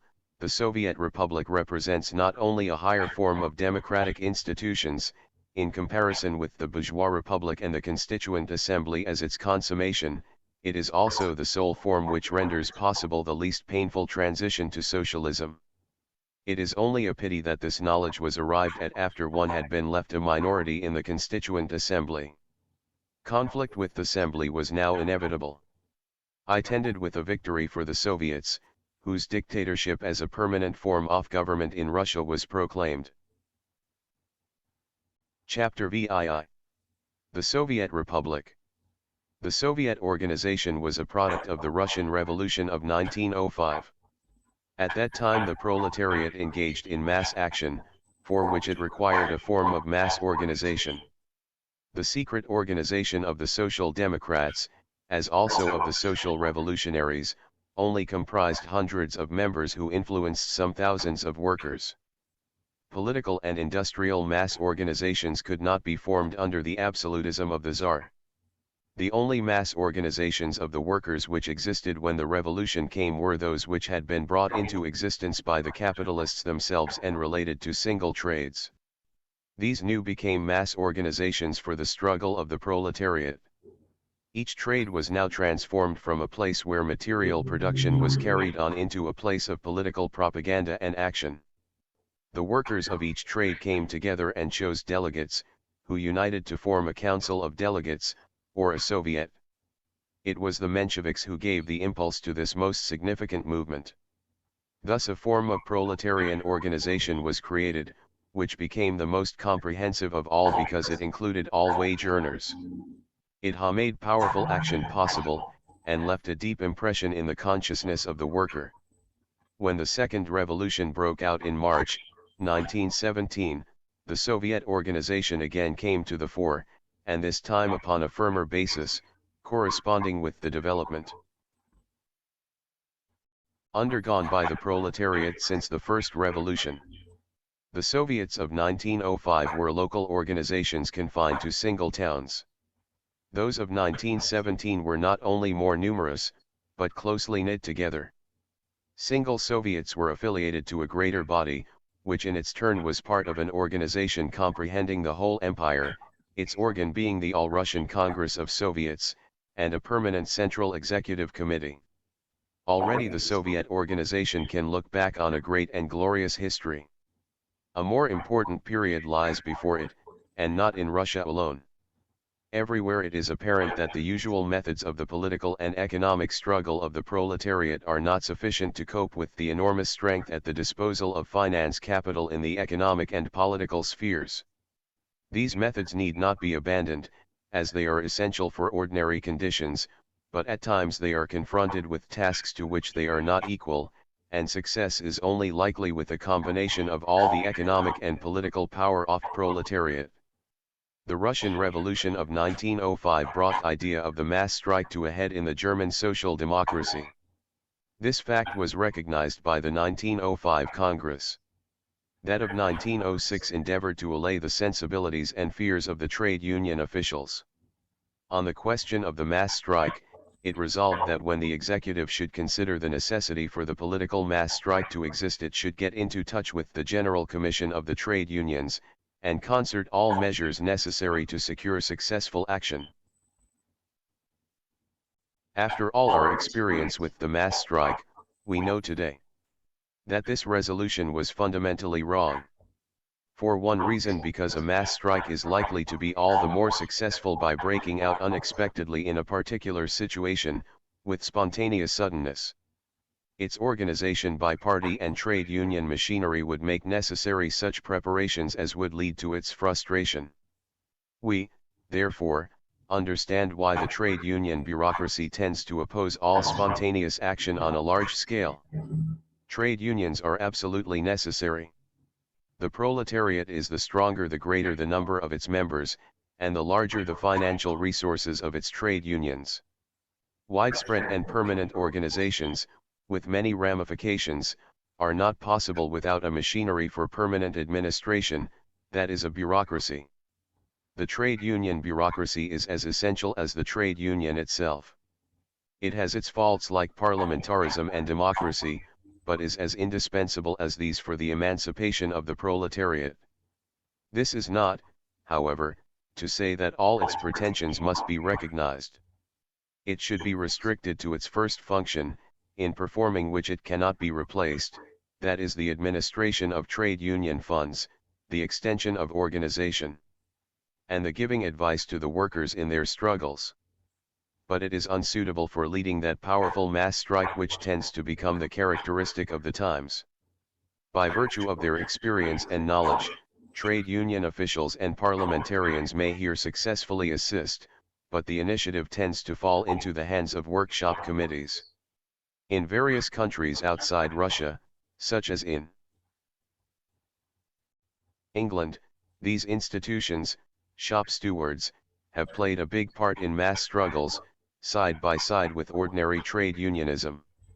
The Soviet organization is, therefore, one of the most important phenomena of our time.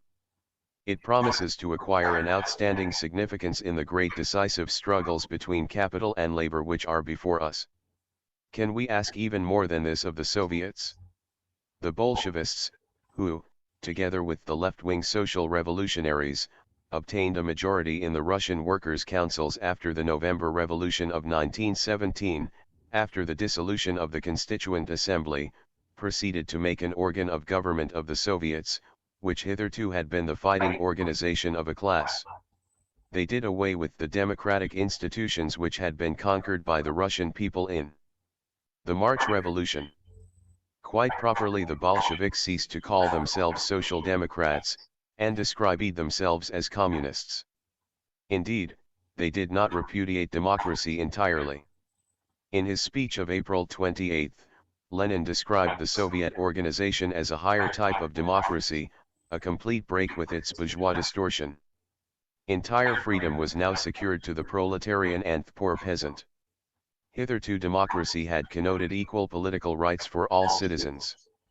The sections privileged by law had always possessed freedom of movement. But one does not call that democracy. The Soviet Republic is to be the organ of the dictatorship of the proletariat, the only means, as Lenin expresses it, whereby the most painless transition to socialism is made possible. This is to be done by depriving of political rights all those who are not represented in the Soviets. Why should this step make less painful the transition to socialism than would be the case with universal suffrage? Obviously, because the capitalists are in this way excluded from the making of laws. Now there are two alternatives. Suppose the capitalists and their supporters are an insignificant handful. How could they then prevent the transition to socialism under universal suffrage? On the contrary, universal suffrage would reveal them as an insignificant minority, and consequently they would the sooner resign themselves to their fate than if the franchise were so shaped that no one could say with certainty which party had behind it a majority of the people. In reality, however, the capitalists cannot be deprived of rights. What is a capitalist in a legal sense? A possessor. Even in a country so highly developed economically as Germany, where the proletariat is so numerous, the establishment of a Soviet republic would disfranchise great masses of the people. In 1907, the number of men, with their families, belonging to occupations which comprised the three great groups of agriculture, industry, and trade, that is, wage earners and salaried persons, amounted to something over 35 million, as against 17 million belonging to other sections. A party could therefore very well have the majority of wage earners behind it and yet form a minority of the population. On the other hand, when the workers vote together, they need not fear the united votes of their opponents, by obliging them to fight their common foes. Universal suffrage causes them to close up their ranks sooner than if the political struggle were confined to the Soviets, from which the opponents are excluded, and in which the political struggle of a socialist party takes the form of attacking another socialist party. Instead of class consciousness, sectarian fanaticism is thereby induced. Now for the other alternative. Suppose the capitalists and their supporters are not a small minority, but a great mass which is well able, in a parliament elected on the basis of universal suffrage, to constitute a respectable opposition? What purpose would be served by reducing this opposition to silence in the governing body? The capitalists themselves are everywhere only a small section. But in comparison with the socialists, their supporters may be very numerous. It should not be thought that only personal interest or payment would induce people to enter the lists for capitalism. Except socialism, capitalism is today the only possible method of production on a large scale. Who holds socialism to be impossible, must, if he thinks in a modern sense at all, be for capitalism, even if he be not interested therein. Even of those backward sections, who are opposed to capitalism, many take their stand on the basis of private property in the means of production, and therefore on the basis on which capitalism grows. In a backward country, therefore, the number of those in the population who directly or indirectly would protect capitalism may be very large. Their opposition would not be lessened if they were deprived of political rights. They would all the more energetically oppose the measures of the new tyrannical regime. By universal suffrage in a real democracy, all classes and interests are represented in the governing body according to their strength. Every section and party may exercise the fullest criticism upon each bill, show up all its weaknesses, and also make known the strength of the opposition which exists amongst the people. In the Soviet all hostile criticism is excluded, and the weaknesses of laws do not come so easily to light. The opposition which they arouse amongst the population do not learned in the first instance. Only afterwards, when the law is promulgated, do criticism and opposition manifest themselves. Instead of during the debates, the weaknesses of laws come to light when they are put into operation. Even the Soviet government has already, in the case of very important laws, been obliged, by supplements and lax administration, to let in by the backdoor elements that it solemnly threw out of the front door. That, as compared with general suffrage, vote by occupation has a tendency to narrow the outlook of the electors, we have already shown. That by this means the transition to socialism is rendered painless is very much in doubt. Not less doubt fuels the dictatorship of proletariat under the Soviet regime. Dictatorship, certainly. But of the proletariat? In the economic structure of Russia, the Soviets could only attain the position of rulers in 1917 by not confining themselves to the industrial proletariat of the towns, as in 1905. This time the soldiers and peasants were also organized in Soviets. With the disbanding of the army, the soldiers have lost their numerical importance. The small army raised by the people's commissaries was more useful to them, from the point of view of bayonets than of votes. Nevertheless, the votes of the Red Army have played a considerable part. In some Soviets, for example, at the latest elections in Petrograd, the major portion of the mandates were reserved to its members. Of much more importance, however, were the votes of the peasants, who comprise the great majority of the Russian people. What is represented to us as the dictatorship of the proletariat, if it were logically carried out and a class were able to exercise directly the dictatorship which is only possible for a party, would turn out to be the dictatorship of the peasants. It would therefore appear that the least painful transition to socialism is effected when it is carried out by the peasants. Although the peasants form the majority in the Soviet organizations, these do not include the whole of proletariat.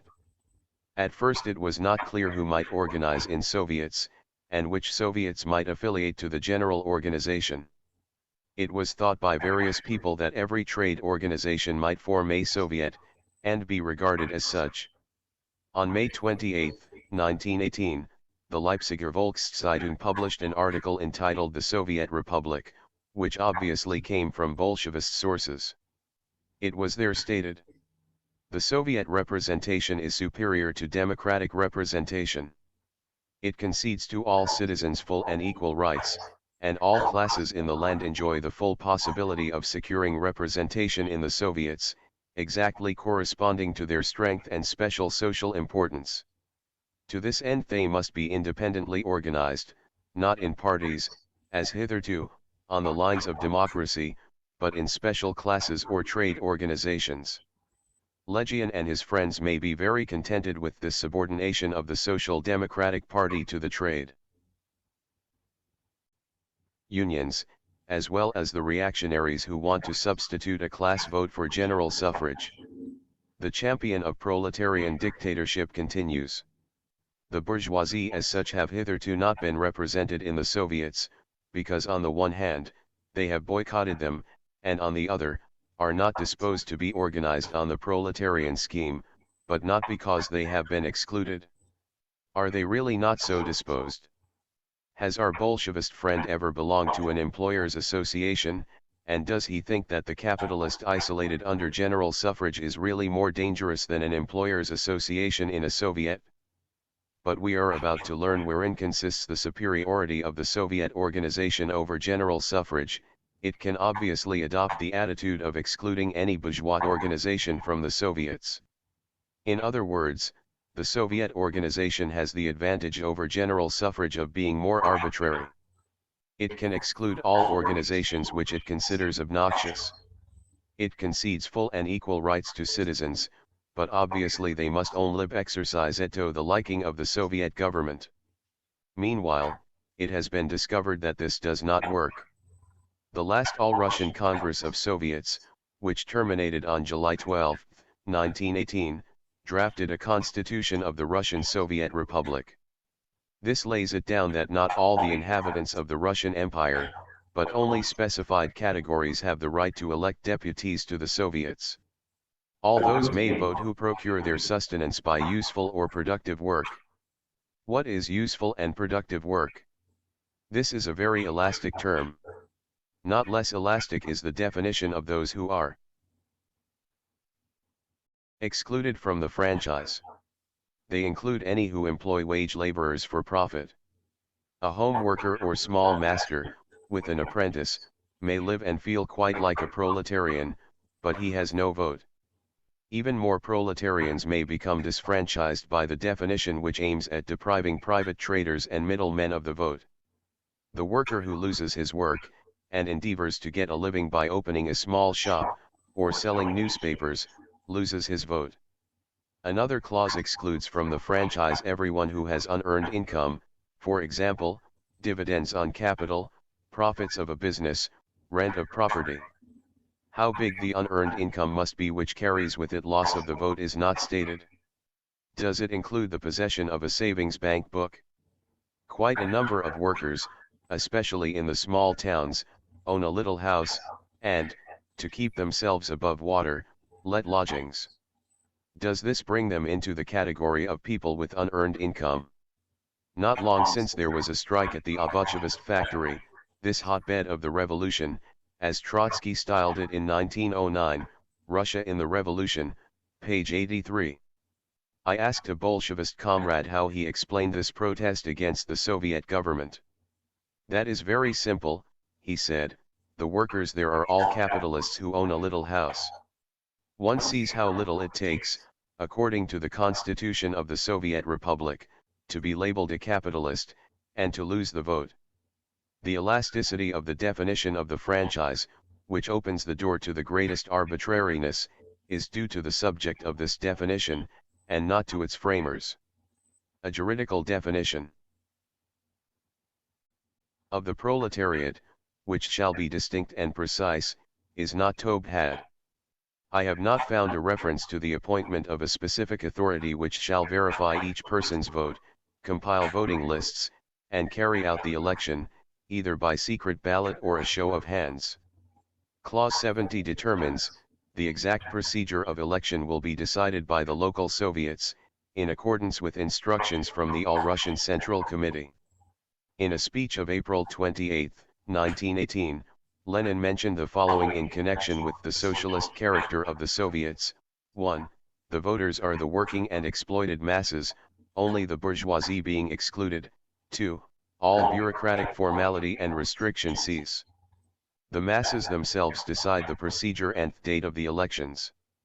It seems, then, that anybody of electors may order the electoral procedure according to their whims. This would give the greatest scope for arbitrary action, and make it possible to get rid of any inconvenient element of opposition within the proletariat itself. It need only be remarked in passing that the election to the regional Soviet is an indirect one, which in any case makes easy the influencing of elections to the detriment of the opposition. However, this has not prevented opposition from coming to expression in the Soviets. The least painful transition to socialism obviously requires the silencing of all opposition and criticism. So on June 14, 1918, the All-Russian Central Committee passed this resolution. The representatives of the Social Revolutionary Party, the right wing and the center, are excluded, and at the same time all Soviets of workers, soldiers, peasants, and Cossacks deputies are recommended to expel from their midst all representatives of this fraction. This measure was not directed against particular persons, who had committed some punishable acts. Anyone offending in this way against the existing order would at once be imprisoned, and there would be no need to exclude him. There is no word in the Constitution of the Soviet Republic respecting the immunity of deputies. Not particular persons, but particular parties, were thereby excluded from the Soviets. This means in practice nothing less than that all proletarians, who take their stand on the ground of party, lose their votes. Their votes are no longer counted. For this no specific clause exists. Clause 23 of the Constitution of the Soviet Republic determines, in the interests of the working class as a whole, the Russian Socialist Federal Soviet Republic may withdraw rights from any persons or groups who misuse them to the detriment of the socialist revolution. This declared the whole opposition to be outlaws. For every government, even a revolutionary one, discovers that the opposition misuse their rights. Yet even this was not sufficient to ensure the painless transition to socialism. Scarcely had the Bolsheviks got rid of the opposition of the Mensheviks and the center and right wing of the social revolutionaries within the Soviets, when the great fight broke out between them and the left social revolutionaries, with whom they had formed the government. The greater part of these were now driven out of the Soviets. So within the proletariat itself the circle of those who participate in political rights, upon whom the Bolshevist regime rests, becomes ever smaller. Starting out with the idea of establishing the dictatorship of the proletariat, the Bolshevist regime was bound to become the dictatorship of a party within the proletariat. Yet it might be for a long time the dictatorship of the majority of the proletariat over the minority. Today even that has become doubtful. Nevertheless, every regime, even a dictatorship, is under the necessity of appearing to be the expression of the needs of the majority, not merely of the proletariat, but of the whole people. Even the Bolsheviks cannot escape from this. The Populaire of Paris, on July 6, 1918, reported an interview which Longuet had with Litvinov, the London Bolshevik ambassador. Among other things Longuet remarked, "You know, Citizen Litvinov, that even the comrades in the West, who have the strongest sympathy for your movement, are pained by the dissolution of the Constituent Assembly. I had already told you this on my own account, when I last saw you in January. Do you not think that, in order to meet the attacks that are made on you, you ought at any rate to hold new elections? To which Litvinov replied, "This is not possible at the moment in view of the present situation. Democracy expressed in the form of the Soviets, a more precise expression of the will of the masses, is the sole form of representation suitable to Russia at the present time. Besides, those who protested against the last Soviet elections, which were disastrous for them, would also oppose elections for a new assembly, in which we should certainly have the majority. If Comrade Litvinov and his friends are so sure of this, why do not they take steps to hold such elections? If these were held in the fullest freedom, and gave a Bolshevist majority, the existing government would gain a far stronger moral basis at home and abroad than ever it can win as a Soviet government on the present methods of election and administration. Above all, socialist critics would lose every ground of objection, and the whole international of the fighting proletariat would stand behind them with unanimity and with full force. Why renounce this enormous advantage if one is so sure of a majority? Because general suffrage is not suitable to Russia at the present time, and only the Soviet organization meets its requirements. But how can this assertion be proved? It is indeed understandable when one remembers that every government likes to identify itself with the country, and to declare that what does not suit it is also not suitable for the country. One thing can certainly be granted. The present situation is not favorable to the suggestion of elections to a constituent assembly. At the time when the elections to the first assembly were prepared and completed, a certain amount of peace still prevailed in the interior. Today all Russia is torn by civil war. Does, however, this record of 9 months of the Soviet Republic furnish the proof that the Soviet organization is the most suitable to Russia, and the one which least painfully affects the transition to socialism? Chapter 8. The Object Lesson. The pernicious features of the method of dictatorship here discussed must now be contrasted with more favorable aspects. It furnishes a striking object lesson, and even if it cannot last, it is able to accomplish many things to the advantage of proletariat, which cannot be lost. Let us look closely at the object lesson. This argument obviously rests on the following consideration: under democracy, by virtue of which the majority of the people rule, socialism can only be brought about when a majority in its favor is gained. A long and tedious way. We reach our goal far quicker if an energetic minority which knows its aims, seizes hold of the power of the state, and use it for passing socialist measures. Its success would at once compel conviction, and the majority, which hitherto had opposed, would quickly rally to socialism. This sounds very plausible, and sounded so in the mouth of old Whiteling. It has only the one defect that it assumes that which has to be proved. The opponents of the method of dictatorship contest the assumption that socialist production can be brought about by a minority without the cooperation of the great mass of the people. If the attempt fails, it certainly is an object lesson, but in the wrong sense, not by attracting, but by frightening. People who are influenced by such an object lesson, and not by examining and verifying social relations, thoughtless worshippers of mere success, would, in the case of the attempt failing, not inquire from what cause it did not succeed. They would not seek for the explanation in the unfavorable or unripe conditions, but in socialism itself, and would conclude that socialism is realizable under no circumstances. It is apparent that the object lesson has a very dangerous side. How has it been represented to us? We may popularly express the essentials of socialism in the words, freedom and bread for all. This is what the masses expect from it, and why they rally to it. Freedom is not less important than bread. Even well-to-do and rich classes have fought for their freedom, and not seldom have made the biggest sacrifices for their convictions in blood and treasure. The need for freedom, for self-determination, is as natural as the need for food. Hitherto social democracy did represent to the masses of the people the object lesson of being the most tireless champion of the freedom of all who were oppressed, not merely the wage earner, but also of women, persecuted religions and races, the Jews, Negroes and Chinese. By this object lesson it has won adherents quite outside the circle of wage earners. Now, so soon as social democracy attains to power, this object lesson is to be replaced by one of an opposite character. The first step consists in the suspension of universal suffrage and of liberty of the press, the disenfranchisement of large masses of the people, for this must always take place if dictatorship is substituted for democracy. In order to break the political influence of the upper 10,000, it is not necessary to exclude them from the franchise. They exercise this influence not by their personal votes.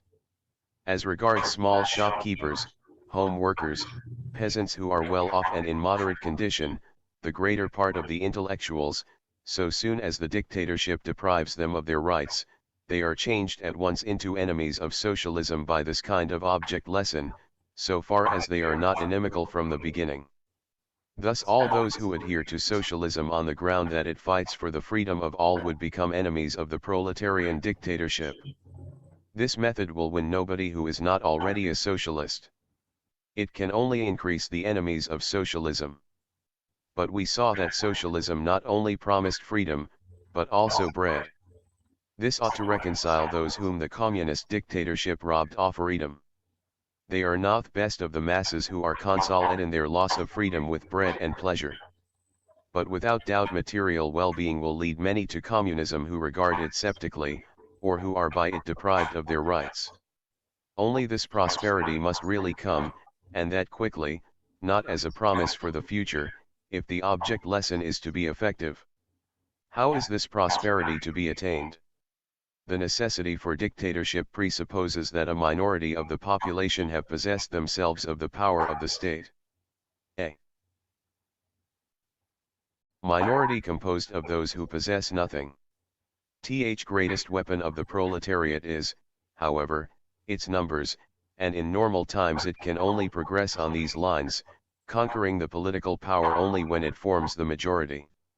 As a minority it can only achieve power by the combination of extraordinary circumstances, by a catastrophe which causes the collapse of a regime, and leaves the state helpless and impoverished. Under such circumstances, socialism, that is general well-being, within modern civilization, would only be possible through a powerful development of the productive forces, which capitalism brings into existence, and with the aid of the enormous riches which it creates and concentrates in the hands of the capitalist class. A state which by a foolish policy or by unsuccessful war has dissipated these riches, is by its nature condemned to be an unfavorable starting point for the rapid diffusion of prosperity in all classes. If, as the heir of the bankrupt state, not a democratic but a dictatorial regime enters into power, it even renders the position worse, as civil war is its necessary consequence. What might still be left in the shape of material resources is wasted by anarchy. In fine, the uninterrupted progress of production is essential for the prosperity of all. The destruction of capitalism is not socialism. Where capitalist production cannot be transformed at once into socialist production, it must go on as before, otherwise the process of production will be interrupted, and that hardship for the masses will ensue which the modern proletariat so much fears in the shape of general unemployment.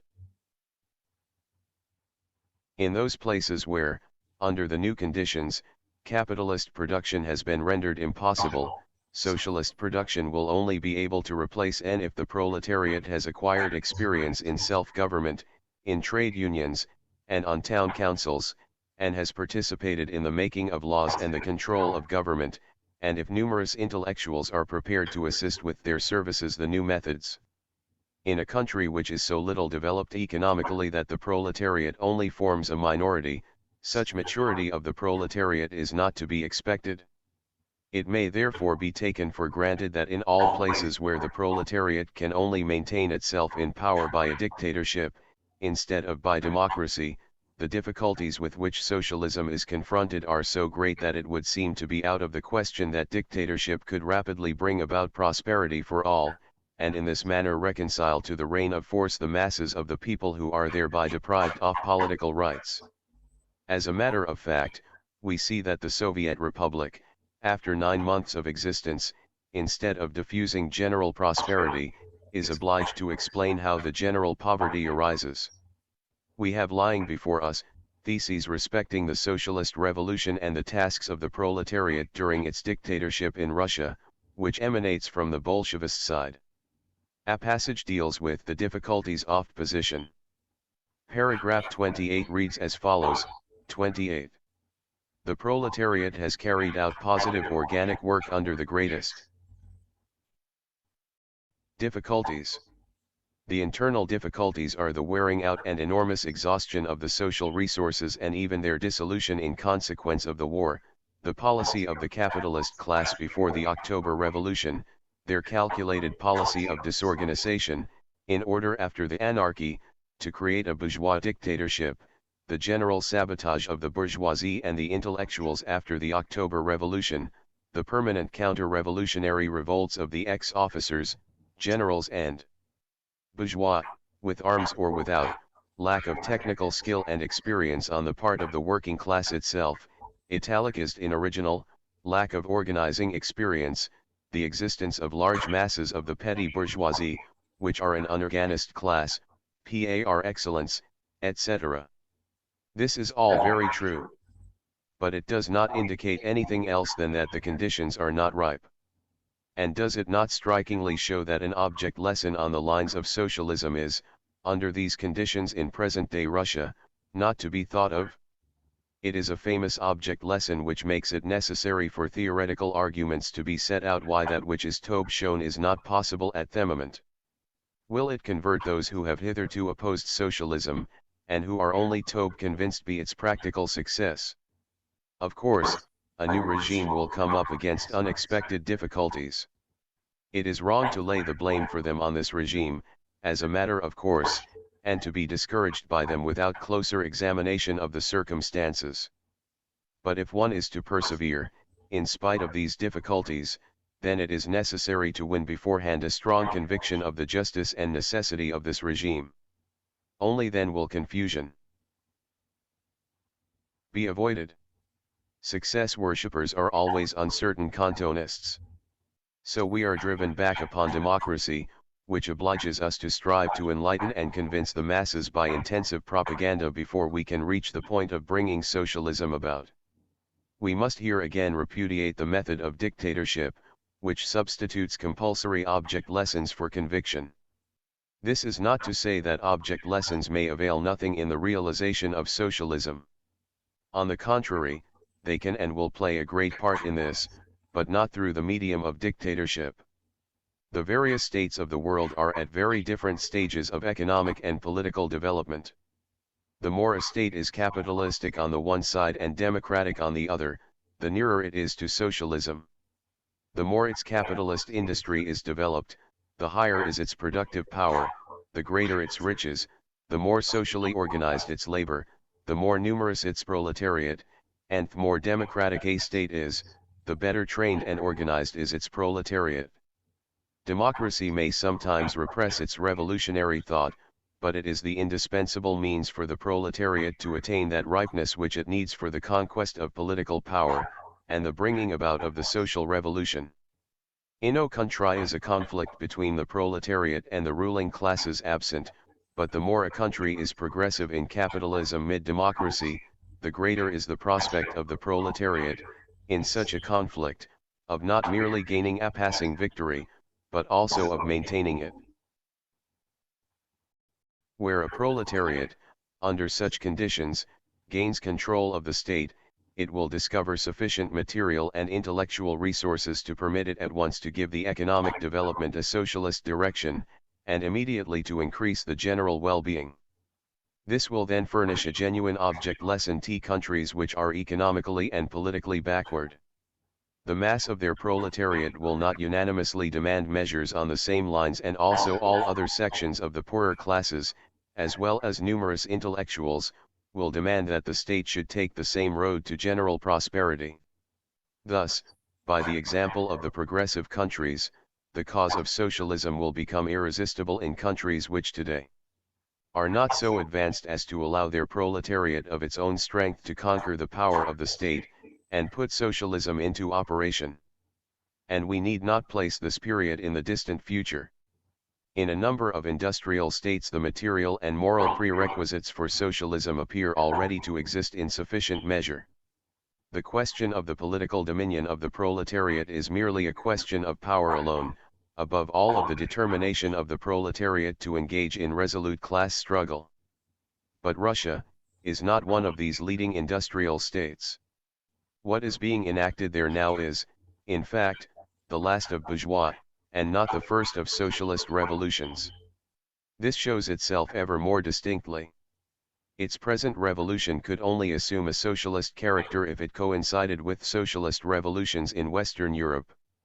That by an object lesson of this kind in the more highly developed nations, the pace of social development may be accelerated, was already recognized by Marx in the preface to the first edition of Capital. One nation can and should learn from others.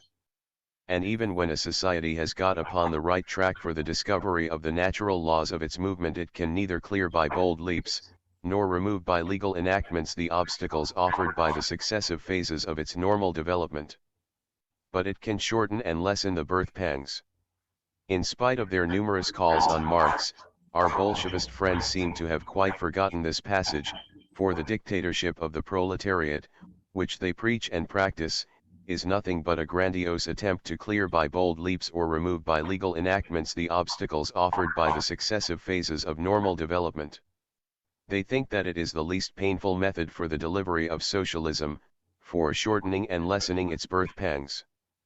But if we are to continue in metaphor, then their practice reminds us more of a pregnant woman, who performs the most foolish exercises in order to shorten the period of gestation, which makes her impatient, and thereby causes a premature birth. The result of such proceedings is, as a rule, a child incapable of life. Marx speaks here of the object lesson which one nation may afford another. Socialism is, however, concerned with yet another kind of object lesson, viz., that which a highly developed industry may furnish to an industry which is backward. To be sure, capitalist competition everywhere tends to displace old-fashioned industrial methods, but under capitalist conditions this is so painful a process that those threatened by its operation strive to avert it by all means. The socialist method of production would therefore find in existence a number of processes which are technically obsolete, for example, in agriculture, where large-scale production has made little progress, and in places is even receding. Socialist production can only develop on the basis of the large industry. Socialist agriculture would have to consist solely in the socialization of what large-scale production already exists. If good results are thereby obtained, which is to be expected, provided the social labor of really organized men is substituted for wage labor, which only produces very inadequate results in agriculture, the conditions of the workers in the large socialist industry will be seen to be more favorable than those of the small peasants, and it may then be anticipated with certainty that the latter will voluntarily pass over to the new productive methods, when society furnishes them with the necessary means. But not before. In agriculture the way for socialism is not prepared by capitalism in any adequate measure. And it is quite hopeless to try to convince peasant proprietors of the theoretical superiority of socialism. Only the object lesson of the socialization of peasant agriculture can help. This, however, presupposes a certain extension of large-scale agriculture. The object lesson will be the quicker and more effective according to the degree of development of large-scale industry in the country. The policy of the petty bourgeois democrats, which has been taken up by social democrats of the David School, and in some respects made more extreme, that is, the destruction of any large-scale agriculture and its partition into small-scale industry, is sharply opposed to socialism as applied to agriculture, and therefore to socialism as applied to society generally. The most striking feature of the present Russian Revolution is its working out on the lines of Eduard David. He, and not Lenin, has given the revolution its peculiar direction in this respect. That is the socialist instruction which it imparts. It testifies, in factoids bourgeois character. Chapter 9. The legacy of the dictatorship. A. Agriculture. Dictatorship is not only going to furnish the best object lesson for socialist propaganda, but will also hasten progress towards socialism, by its actions, in the event of its not maintaining itself and collapsing before the goal has been reached. Its supporters expect that it will leave behind much that cannot be set on one side, and that it has cleared out of the way much that cannot be again established. This conception, too, like so many others, is based on the observation of the Great French Revolution, the bourgeois revolution, under the influence of which remain those who stigmatize as bourgeois, and reject all that does not suit them, and for whom democracy is only a bourgeois prejudice. The observation is correct, but the conclusions to be drawn are other than those of the supporters of dictatorship. The latter may be able to achieve more radical things than democracy, but what accompanies it is not always what the dictators want. However high the dictatorship may be raised above all other powers in the state, it is always dependent upon one of them, that is the material foundations of society. These conditions, and not the will of the dictators, decide what the final consequences of the dictatorship will be.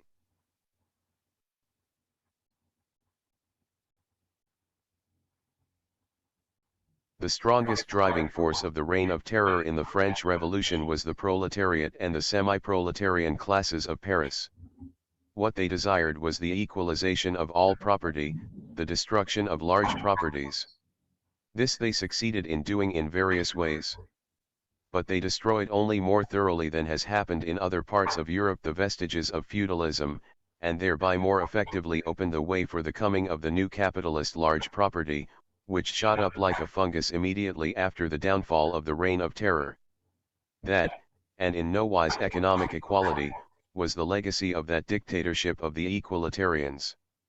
In order to understand what the economic legacy of the present dictatorship of the Soviets will be, we must not only take account of their intentions, desires, and measures, but of the economic structure of the empire. It is decisive. This examination may appear to many as tedious pedantry, incompatible with the revolutionary fire which burned in a Marx. No one can say with certainty what Marx would have thought and done in the present situation. But it is certain that this tedious pedantry is the only procedure which is compatible with historical materialism, the foundation of which is one of the indisputable merits of Marx. A man who believed that in a question of knowledge mere enthusiasm was to be accounted higher than experience would have been pushed on one side by Marx as an empty phrase-monger. The economic foundation of present-day Russia is still agriculture, and even small peasant agriculture. By it lie 4/5, perhaps even 5/6 of its inhabitants. In the year 1913 the town population of Russia, excluding Finland, was computed at 24 millions, and those living by the land were 147 millions. The overwhelming majority of the latter are peasants. The revolution has altered nothing in these conditions. During the past year they have even been strengthened. Numerous workers have returned to the land. In the towns hunger has been more devastating than amongst the peasants. Until the revolution the peasants lived under a semi-feudal yoke. Serfage had indeed been abolished by the reform of 1861, and the peasant formally made a free man. But this was not the work of a revolution, but the work of a patriarchal absolutism, which in a fatherly spirit provided that the big landowners should lose nothing by the reform, but should rather gain. The peasant had to pay for his freedom with the loss of a part of the land which, prior to the reform, he had used, and had to pay dear for the land which would be granted to him. The average size of a peasant's holding was certainly larger than in Western Europe.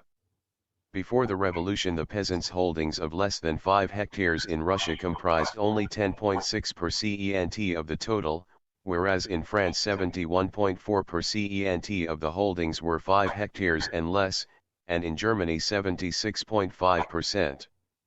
But Russian agriculture is so backward through the ignorance of the peasants, primitive appliances, lack of cattle and manure, that it produces far less than in Western Europe. In France 70.5 pud of wheat, 1 pud equals 16.38 kilograms, is raised from every hectare, in Germany 77 pud, but in Russia only 28.2 pud. Maslov, The Russian Agrarian Question.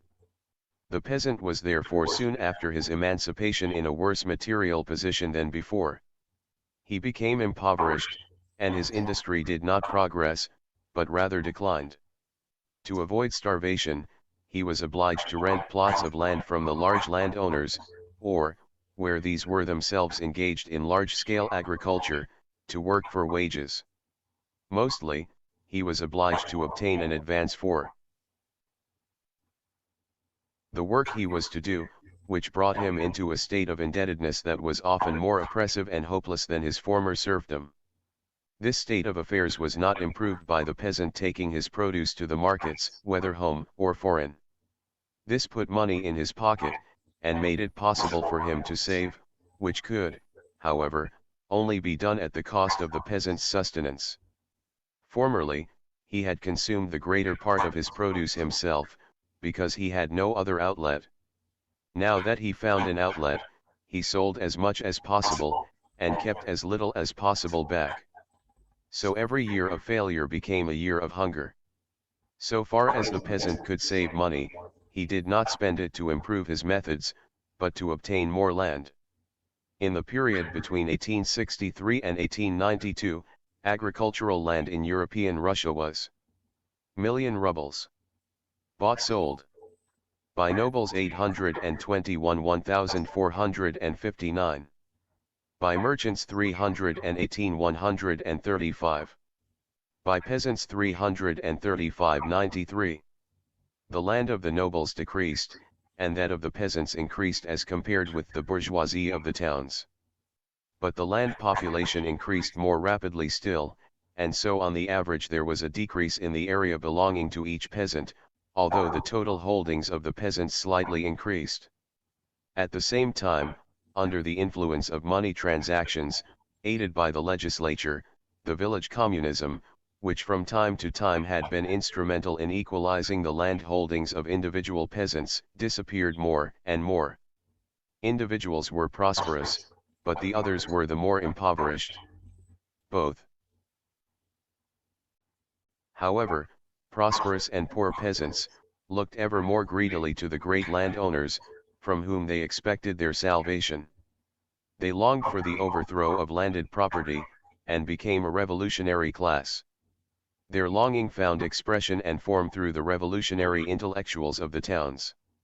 The socialists of Russia were agreed that a revolution in the ownership of land was as essential for Russia as the overthrow of the Tsarist absolutism. But the socialists were divided into two sections. The one believed that primitive village communism would enable the peasants, and with them all Russia, to attain to socialism at one bound, although it may be a socialism of their own. This shade of opinion found various expressions, the chief being the social revolutionaries. The Marxists opposed them on the ground that Russia, as little as other countries, could clear by leaps or remove by legal enactments the obstacles offered by the successive phases of normal development, that the coming revolution could only clear away the vestiges of feudalism, and accelerate the capitalist development, on the basis of which would grow up a proletariat trained by the newly won democracy, which, then, being on the same level as the proletariat of Western Europe, would be able to achieve socialism at the same time as the latter. All socialists without distinction were agreed in supporting the peasants in their endeavors to remove the vestiges of feudalism. This was distinctly brought to the mind of the peasant in the Revolution of 1905. From then onwards the cooperation of peasants and socialists, namely, through the means of the social revolutionaries, assumed a closer character. Thus after the Revolution of 1917 the organization of the Soviets arose as not merely a proletarian, but also a peasant institution. The revolution made possession of large estates untenable. This became obvious at once. It was inevitable that they should be transferred to the peasant population, although there was by no means agreement as to the methods of carrying this out. Various solutions were conceivable. From the socialist standpoint, the most rational would have been to transform the large estates into state property, and have them worked on a cooperative basis by the peasants, who had hitherto been engaged on them as wage earners. However, this solution presupposed an agricultural class which Russia did not possess. Another solution would have been for the big landed estates to become state property, and to be divided into small parcels to be rented to the peasants who needed land. Even that would have been a partial realization of socialism. But the small peasant holders strove where they could to obtain full private property in their means of production. This character they have hitherto displayed everywhere, and the Russian peasant, in spite of the tradition of village communism, is no exception. The breaking up of landed estates and their partition, that was his program, and he was strong enough to carry it out. No one could hinder him. In the interests of the peasants themselves, it would have been nevertheless very desirable that the partition should be systematically carried out, and the land given to those who needed it the most, and could also use it. There was only one authority which could have effected such a systematic partition, and that was the Constituent Assembly, as representing the collective will of the nation, of whom the great majority were peasants. But this was too long to wait. The peasants began everywhere to help themselves, which caused many valuable productive implements to be destroyed. The Soviet organization then removed from the purview of the Constituent Assembly the settlement of the agrarian question, and left it to the peasants of every commune to seize the big estates, and proceed with their partition according to their whim. One of the first resolutions of the Soviet government ordered that 1. Private property in land is forthwith abolished, without compensation. 2. The property of the landlords, together with the appurtenances, cloisters, and church property, with all livestock and chattels, and other belongings, pending the decision of the land question by the Constituent Assembly, shall be placed at the disposal of the local committees and the councils of peasants' deputies. The reference to the Constituent Assembly remained a dead letter. In practice, the peasants of the localities took what they wanted of the estates. This necessarily excluded any equalization between rich localities, containing many substantial peasants, and poor neighborhoods containing none but small peasants. Within the individual communes no record was made of those who obtained the land. Where the rich peasants dominated, either by their numbers or their influence, they obtained the lion's share of the big estates. No general statistics regarding the partition of the land were compiled, but it was frequently stated that, as a rule, the big peasants came away with most of the land that was partitioned. It is certain that the Soviet Republic has not solved the agrarian question on the lines of an equitable division of the land. At the beginning, the peasant Soviets constituted an organization of the peasants alone. Today it is announced that the Soviets represent the organization of the proletariat and the poor peasants. The well-to-do have lost their right of voting in the Soviets. The poor peasant is here recognized as the colossal and permanent product of the socialist agrarian reform of the dictatorship of the proletariat. This peasant is very likely in the minority in many villages, otherwise there was no object in protecting him by disfranchising the prosperous and medium peasants. But in any case he still forms a very considerable fraction of the Russian peasantry. By this partition of property the Soviet Republic sought to appease the peasants. It would have been dangerous for it to interfere even slightly with peasant private property. To be sure, it encroached on the relations between rich and poor peasants, but not by a fresh partition of the land. To remedy the lack of food in the towns, detachments of armed workers were sent into the villages, to take away from the rich peasants their surplus food. Part of this was assigned to the population of the towns, and part to the poor peasants. These were indeed only temporary measures of urgency, confined to certain areas, the environs of the large towns. To carry them out thoroughly, the armed force of the towns would have been quite inadequate. In no case could such measures have sufficed to effect an equalization between the rich and poor on the land, even if regularly repeated year by year. And in the last resort they might prove an effective means completely to ruin agriculture. If private production were carried on, and its produce calculated in such wise that the producer would have taken from him everything over what was necessary for his needs, he would produce only the indispensable minimum. This is one of the reasons for the decay of agriculture in many of the countries living under Oriental despotism, in which the tax collector takes from the peasant the surplus above that which is indispensable. A similar fate is likely to overtake Russia. Socialism will effect an adjustment between economic differences by the socialization of the means and methods of production, thus making society the owner of the products. By this means it is able to increase production to the maximum, and distribute the produce in accordance with social requirements and justice. On the other hand, to allow private property in the means of production, and private production itself to continue, and then regularly to confiscate the surplus, leads to the ruin of production, whether it be done in the interests of an Oriental despotism or of a proletarian dictatorship.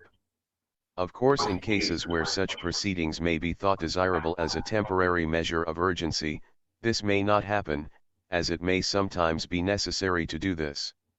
It is the reverse with the present expropriation of the well-to-do peasants. This does not alter in the least the structure of Russian society, it only introduces a new cause of unrest, and carries civil war into the domain of production, the continuance of which is so pressing a need for the government's peace and security. Moreover, if the dictatorship of the Soviets had the will and the strength to undertake a fresh partition of the land, and to do this equitably, it would not help the peasants much, as under the present primitive methods the cultivated land in Russia would not suffice to give enough land to each peasant to raise him out of poverty. As Maslow rightly says in the book already quoted from, an attempt to put agriculture on the basis of equality would widely be realized as a state of general poverty. To try to make all rich, while maintaining private property in the means of production is a vulgar utopia of the petty bourgeoisie. If this kind of equality is not realizable, there is, on the other hand, in many countries, an equality of poverty already existing, and any extension of such a state of affairs can inspire no one. Whatever additions may be made to peasant property, there will always be too little land to permit all peasant be agriculture to prosperous. The endeavor to bring the life of the peasant into the orbit of the petty bourgeois ideal, economic equality of small property, is not only utopian, but also reactionary. With the present numbers of the population, and the existing area of cultivation, a general raising of the social standard of the Russian peasant, cannot be accomplished by any method of partitioning the land. It can only be achieved when higher productive forms prevail, which require a general improvement in the education of the agricultural population, and a larger supply of cattle, implements, machinery, and artificial manure to be at their disposal, all of which conditions can only be introduced with difficulty and patience where small agriculture is the rule.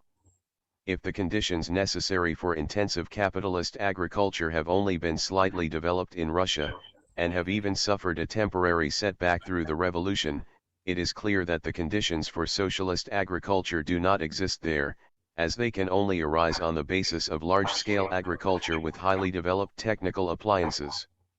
Large-scale production can only be made to pay by technical appliances, the application of science, the most complete equipment of machinery, and the use of up-to-date methods, accompanied by a considerable division of labor.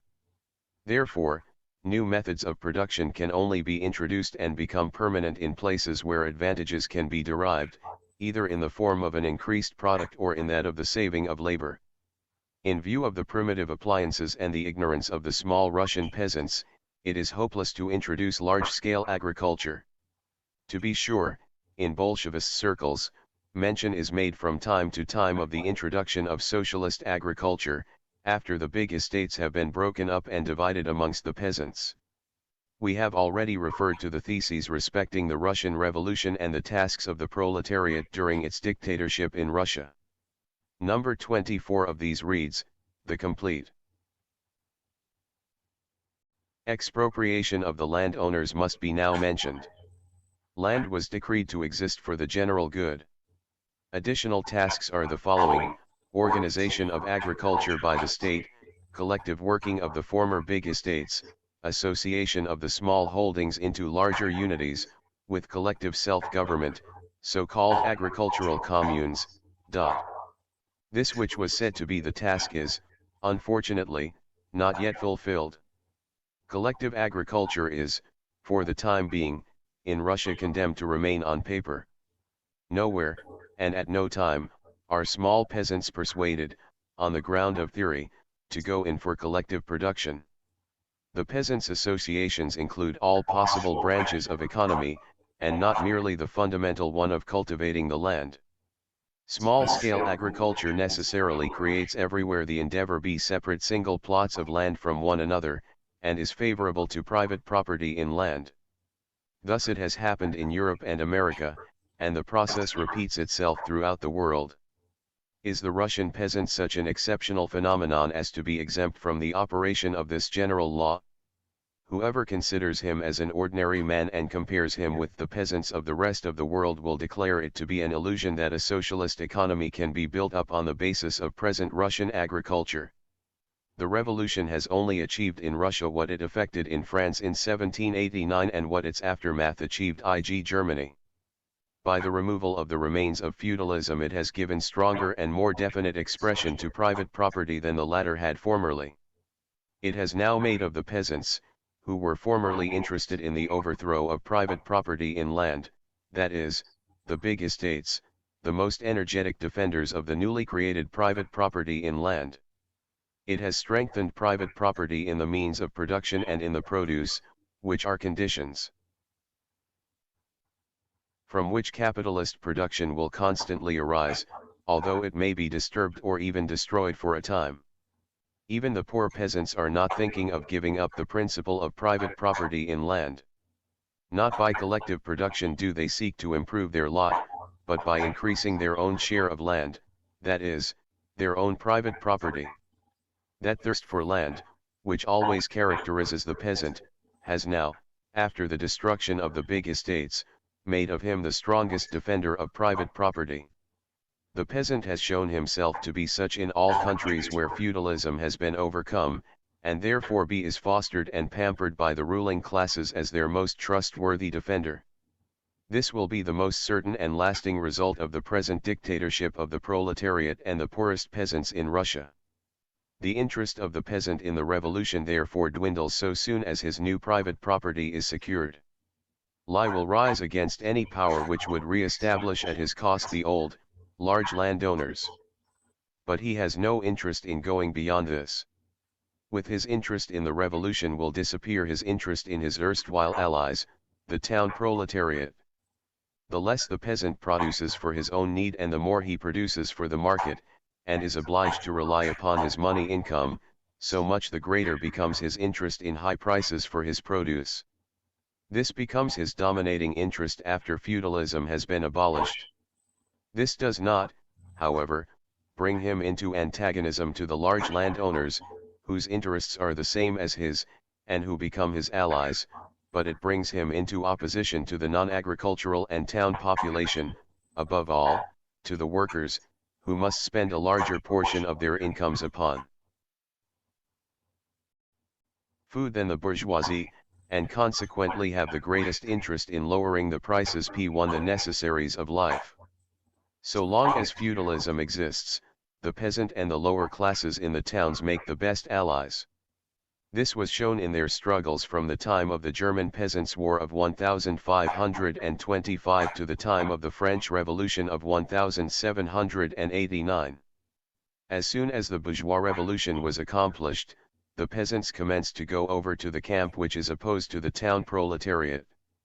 Not only the prosperous peasants are to be found there with the big landowners, but also the small peasants, even in democratic republics like Switzerland. The small peasants do not go over to the side all at once, but gradually, according as the traditions of feudalism become fainter, and production for the market replaces production for their own need. Even in our own ranks the idea has been cherished, which Marx also referred to in his writings on the Civil War in France, that the peasants in the coming proletarian revolution would march with the proletariat like they did in the bourgeois revolutions. Even yet the governmental socialists are looking for an agrarian program which will instill in the peasants an interest in the proletarian class struggle, but, in practice, growing opposition is everywhere revealed between the proletariat and the peasants. Only those dwellers in the country have the same interest as the town proletariat, who are themselves proletarians, that is, who do not live by the sale of their produce, but by the sale of their labor power, by wage labor. The victory of the proletariat depends upon the extension of wage labor in the country, which is a protracted process, a process which is slowly accomplished by the increase of large-scale agriculture, but more quickly promoted by the removal of industries to the country. At the same time, the proletarian victory depends upon the town and industrial population increasing more rapidly than the country and agricultural population. The latter is a process that goes rapidly forward. In most industrial states the country population suffers not only a relative, but an absolute decrease. In the German Empire the country population comprised 26.2 millions out of 41 millions, in 1871, that is, 64.4% of the population. In 1910 it was 25.8 out of 65 millions, or 40%. The agricultural population is smaller still than the country population. When the first occupation census was taken in 1882, the agricultural population was still 19.2 out of 45.2 millions, or 42.5% of the total population. In 1907 it was only 17.7 out of 61.7 millions, or 28.7%. Of these 17.7 millions only 11.6 millions were independent producers, 5.6 millions being wage earners and the rest officials. The peasant population, therefore, only amounts to 1/6 of the total population of the German Empire. On the other hand, already in 1907, the proletariat, with about 34 millions, comprised more than half of the population. Since then, it has certainly grown still more, and is not far off the point of becoming 2/3 of the population. The conditions in Russia are of quite another character. We have already shown how overwhelming is the preponderance of the peasants. Their cooperation with the proletariat has made possible the victory of the revolution, but it also testifies to the bourgeois character of the revolution. The more it is completed and strengthened in this sense, that is, the more secure the newly created peasant property is made, the more will the pound be prepared, on the one side for capitalist agriculture, and on the other for a growing opposition between the peasant and proletariat. The economic tendencies working in this direction are all powerful in present-day Russia, and the most forcible dictatorship would not avail to counteract them. Rather will it strengthen them in the shape of a dictatorship of the peasants. B. Industry. The industry of Russia is a different thing from its agriculture. Russian industry exhibits many primitive forms, but the capitalist portion of it, just because of its recent growth, shows its most modern and highly developed form. And the Russian industrial working class, by the side of numerous illiterates, who come from the country and are still limited by the narrow conceptions of the village, contains not a few members who have absorbed all the modern culture that is now available to the proletariat, who are filled with the same interest in theory which Marx praised in the German workers half a century ago, and are distinguished by that thirst for knowledge which is so often stifled amongst the workers of Western Europe by the petty details inherent in democratic conditions. Could not a socialist system of production be constructed on this foundation? This is only conceivable if socialism means that the workers in single factories and mines should appropriate these themselves, in order to administer each one separately. Even as I write, August 5, a speech of Lenin's in Moscow, on August 2, is just to hand, which reports him as saying, "The workers retain possession of the factories and the peasants will not give back the land to the landlords." The saying "the factories to the workers and the land to the peasants" was recently not a social democratic, but an anarchist syndicalist demand. Social democracy demanded that the factories and land should belong to society. The individual peasant can, in case of need, work his property without any connection with other producers. The modern factory, on the other hand, stands in a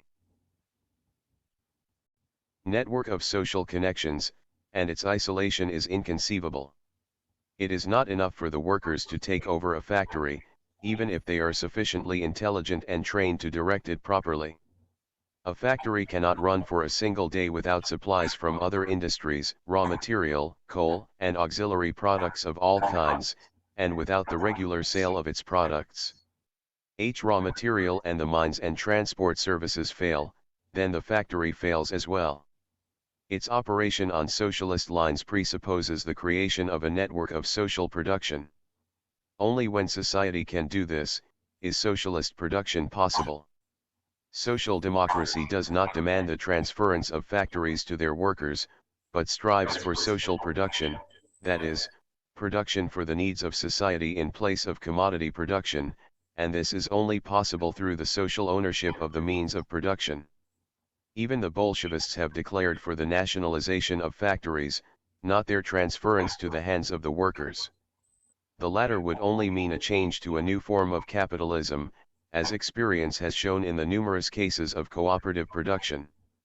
The new owners would defend their property, as giving them a privileged position, against laborers seeking work, whose numbers must constantly be recruited through the insufficient share of land falling to the peasantry.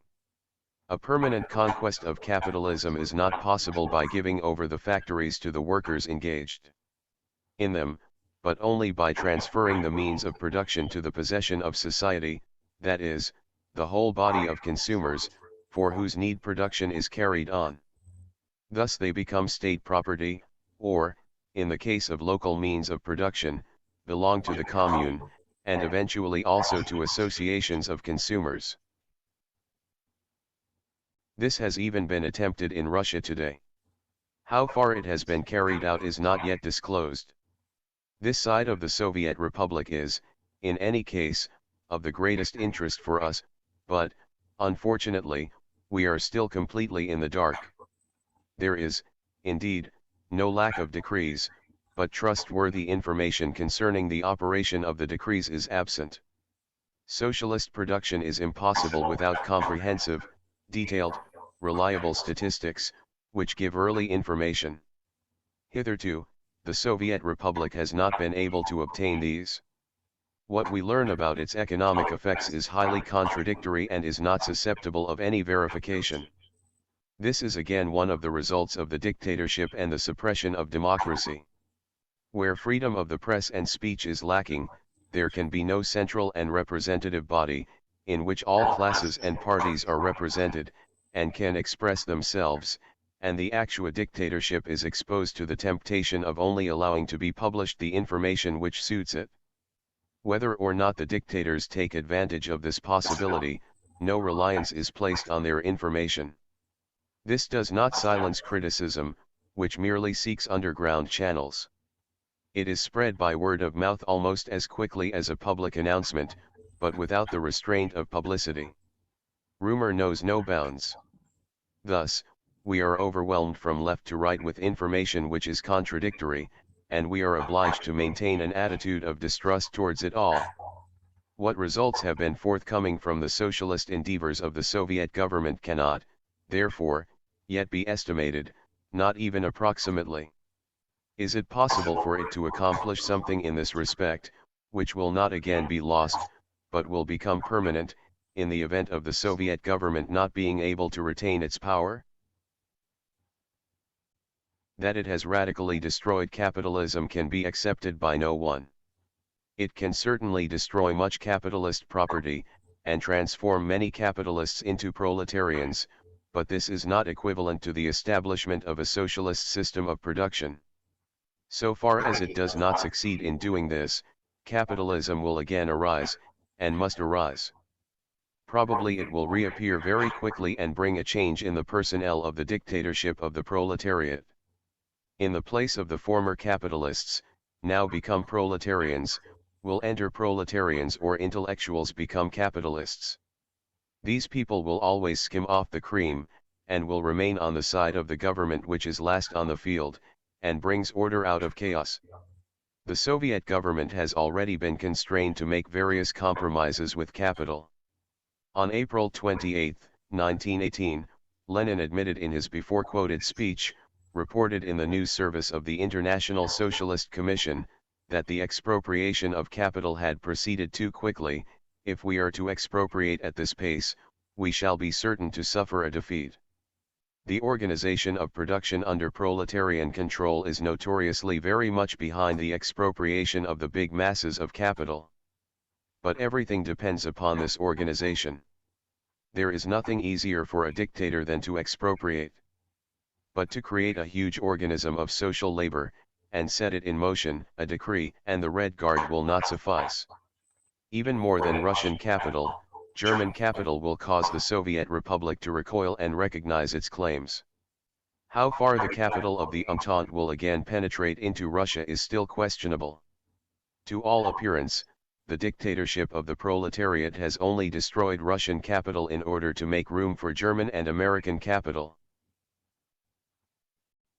However this may be, it is reasonable to anticipate that the nationalization of many branches of industry, for which the Soviet government has paved the way, will persist, even if the Soviet Republic should be destroyed, and, after the destruction of the big estates, this will constitute the most considerable permanent achievement of the dictatorship of the proletariat. This is all the more probable, as it is part of a movement which is going on in all modern states, even if they are capitalist.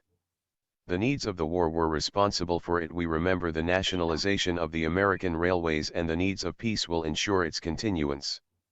Everywhere we must be prepared for fiscal monopoly. But this shows that nationalization is shot yet socialism. Whether it is so or not depends on the character of the state. Now the Russian state is a peasant state. It is so today more than ever, for the peasant has now learned to make his own power felt. In Russia he is as little as elsewhere in a position to exercise his power directly in the state, as his conditions of life do not fit him for this.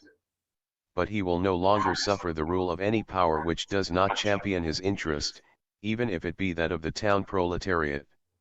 Like peasant commodity production, the state industries will also have to produce for the market, not for the state's own needs. Their most considerable market, the home one, will comprise the peasants. Even as much as he is interested in high prices for agricultural produce, which he sells, is the peasant interested in low prices for industrial products, which he buys. As against private enterprise, it is a matter of indifference to him how these low prices come to pass, whether at the expense of labor or of profit. He has no interest in high profits for private industrial capital. It is, however, otherwise with state industry. The higher the profits of this, the lower is the amount of revenue to be provided by taxes, which, in a peasant state, must be chiefly borne by the peasants. The peasant is accordingly as much interested in high profits for state industry as he is in low prices for its products. This means lower wages for labor.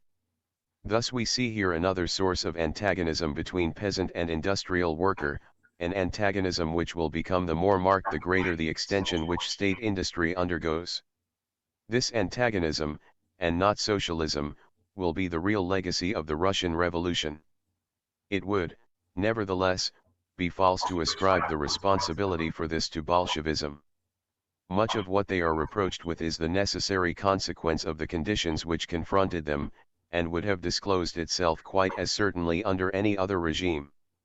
Yet it is of the essence of dictatorship that it intensifies all existing antagonisms and raises them to their highest point. The famine has not been created by the dictatorship, but by the mismanagement of Tsarism and the war. But the fact that agriculture and the transport services have so slightly recovered 3.5 years following peace is the result of the civil war, which, under the dictatorship, is the only form of opposition, and is inevitable when the masses cherish lively political interest. Again, the demobilization of the army was a process which the Bolsheviks found going on. Yet they have prided themselves on accelerating it to the utmost, and thereby were obliged to conclude a peace which is no longer a source of satisfaction to them. In the same way, the breaking up of the big estates among the peasants was a proceeding which had already started before the Bolsheviks seized the political power, and which, owing to the overwhelming numbers of the peasants, nobody could have hindered.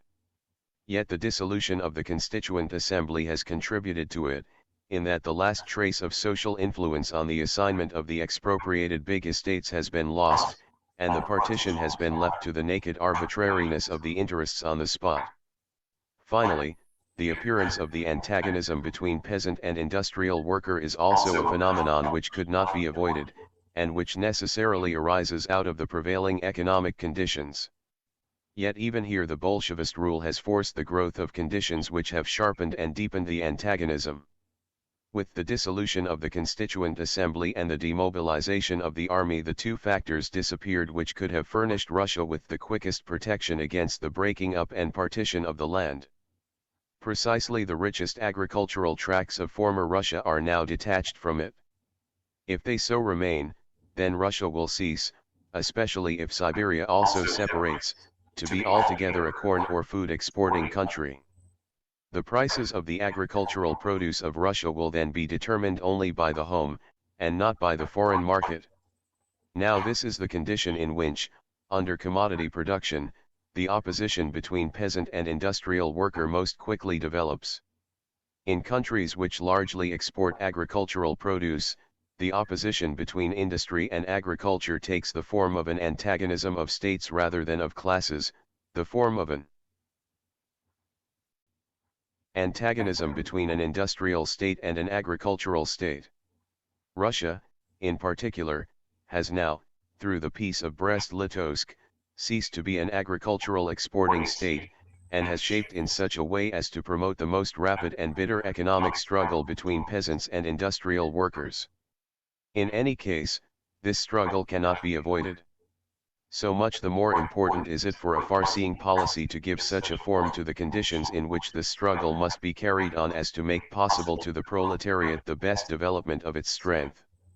To lay these foundations, not only as against capital, but also as against agriculture, this was, during the revolution, the most important task of the representatives of the Russian proletariat. Nothing else than the secure establishment of democracy could have done this. This task of the proletarian struggle for freedom, which is not less important than the institution of social production, is, in contrast to the latter, practicable in an agrarian state. The peasants, like all sections of the working class, demand democracy. They may find themselves very well off in a democratic republic, as is shown in Switzerland and the United States, but the political interests of the peasant seldom extend beyond the confines of his village, in contrast with the industrial proletarian, whose emancipation requires him to dominate the whole machinery of the state, which can be no local act. The peasant can also become enthusiastic for an emperor, who protects his property and fosters his interest, as he did in the case of Napoleon I. The Russian peasant would oppose any return of the Tsarist regime, which in his eyes was connected with the return of the old, deadly hated landlords. But a dictator, who secured him in his property, and allowed him to devote all his attention to the cultivation of his fields and the sale of their produce, such a dictator might under circumstances be as welcome to him as the Republic. For this dictator the way has been prepared by the suspension of democracy, and the proclamation of the dictatorship of a class, which is in reality the dictatorship of a party, and, as Lenin himself has stated, can become the dictatorship of a single person. In his speech of April 28 he said, "The closer we approach the complete suppression of the bourgeoisie, the more dangerous the factor of petty bourgeois anarchism will be for us. The struggle against it can only be carried on by force. If we are no anarchists, we must recognize the necessity of a state, that is a forcible transition from capitalism to socialism. The kind of force will be determined by the degree of the development of the revolutionary class concerned, as well as by special circumstances, such as reactionary war and the form taken by the opposition of the bourgeoisie and petty bourgeoisie. Therefore no essential contradiction can exist between the Soviet, that is, the socialist democracy, and the exercise of dictatorial power by a single person. In the long run nothing can be more dangerous to the Russian proletariat than to familiarize the peasant with the idea that dictatorship, the disfranchising of all opponents, the suspension of the suffrage, and of freedom of the press and of organization as regards every antagonistic class, is the form of government which corresponds to the interests of the working classes. What will then become of the town workers if they come into conflict with the enormous mass of the Russian peasants and a dictator who is recognized by them? And what will become of the workers when their own dictatorship collapses? The alternative to the dictatorship of a party is its destruction. Dictatorship impels the party which is in possession of power to maintain it by all means, whether fair or foul, because its fall means its complete ruin. With democracy it is quite otherwise. Democracy signifies rule of the majority, and also protection of the minority, because it means equal rights and an equal share in all political rights for everybody, to whatever class or party he may belong. The proletariat everywhere has the greatest interest in democracy. Where the proletariat represents the majority, democracy will be the machinery for its rule. Where it is in the minority, democracy constitutes its most suitable fighting arena in which to assert itself, win concessions, and develop. If a proletariat which is in a minority attains to power, in alliance with another class, through a momentary conjunction of forces, it is most short-sighted real politics, that is, politics of the passing moment, to endeavor to perpetuate this position by the suppression of democracy and the rights of minorities in opposition. It would destroy the ground on which alone a firm footing could be retained, after the passing of this phase, for further work and an extended struggle.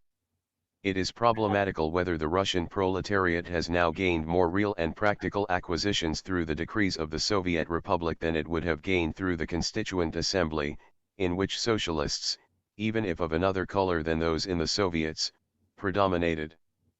But it is certain that if the Soviet Republic collapse, many of its achievements are likely to fall along with it. Had the Constituent Assembly succeeded in strengthening democracy, then, at the same time, all the advantages which the industrial proletariat might have acquired by its agency would have been consolidated. Today we rest our expectations that the Russian proletariat will not be cheated of all the fruit of the revolution only on the supposition that the dictatorship will not succeed in stifling democratic consciousness in the Russian people, and that, after all the errors and confusions of the civil war, democracy will finally be triumphant. Not in dictatorship, but in democracy, lies the future of the Russian proletariat. Chapter X. The New Theory. We have seen that the method of dictatorship does not promise good results for the proletariat, either from the standpoint of theory or from that of the special Russian conditions. Nevertheless, it is understandable only in the light of these conditions. The fight against Tsarism was for a long time a fight against a system of government which bad cease to be based on the conditions prevailing, but was only maintained by naked force, and only by force was to be overthrown. This fact would easily lead to a cult of force even among the revolutionaries, and to overestimating what could be done by the powers over them, which did not repose on the economic conditions, but on special circumstances. Accordingly, the struggle against Tsarism was carried on secretly, and the method of conspiracy created the manners and habits proper to dictatorship, and not to democracy. The operation of these factors was, however, crossed by another consequence of the struggle against absolutism. We have already referred to the fact that, in contradistinction to democracy, which awakens an interest for wider relations and greater objects side by side with its constant preoccupations with momentary ends, absolutism arouses theoretical interest. There is today, however, only one revolutionary theory of society, that of Karl Marx. This became the theory of Russian socialism. Now what this theory teaches is that our desires and capabilities are limited by the material conditions, and it shows how powerless is the strongest will which would rise superior to them. It conflicted sharply with the cult of mere force, and caused the Social Democrats to recognize that definite boundaries were set to their participation in the coming revolution, which, owing to the economic backwardness of Russia, could only be a bourgeois one. Then the Second Revolution came, and suddenly brought a measure of power to the socialists which surprised them, for this revolution led to the complete demobilization of the army, which was the strongest support of property and bourgeois order. And at the same time as the physical support collapsed, the moral support of this order went to pieces, neither the church nor the intellectuals being able to maintain their pretensions.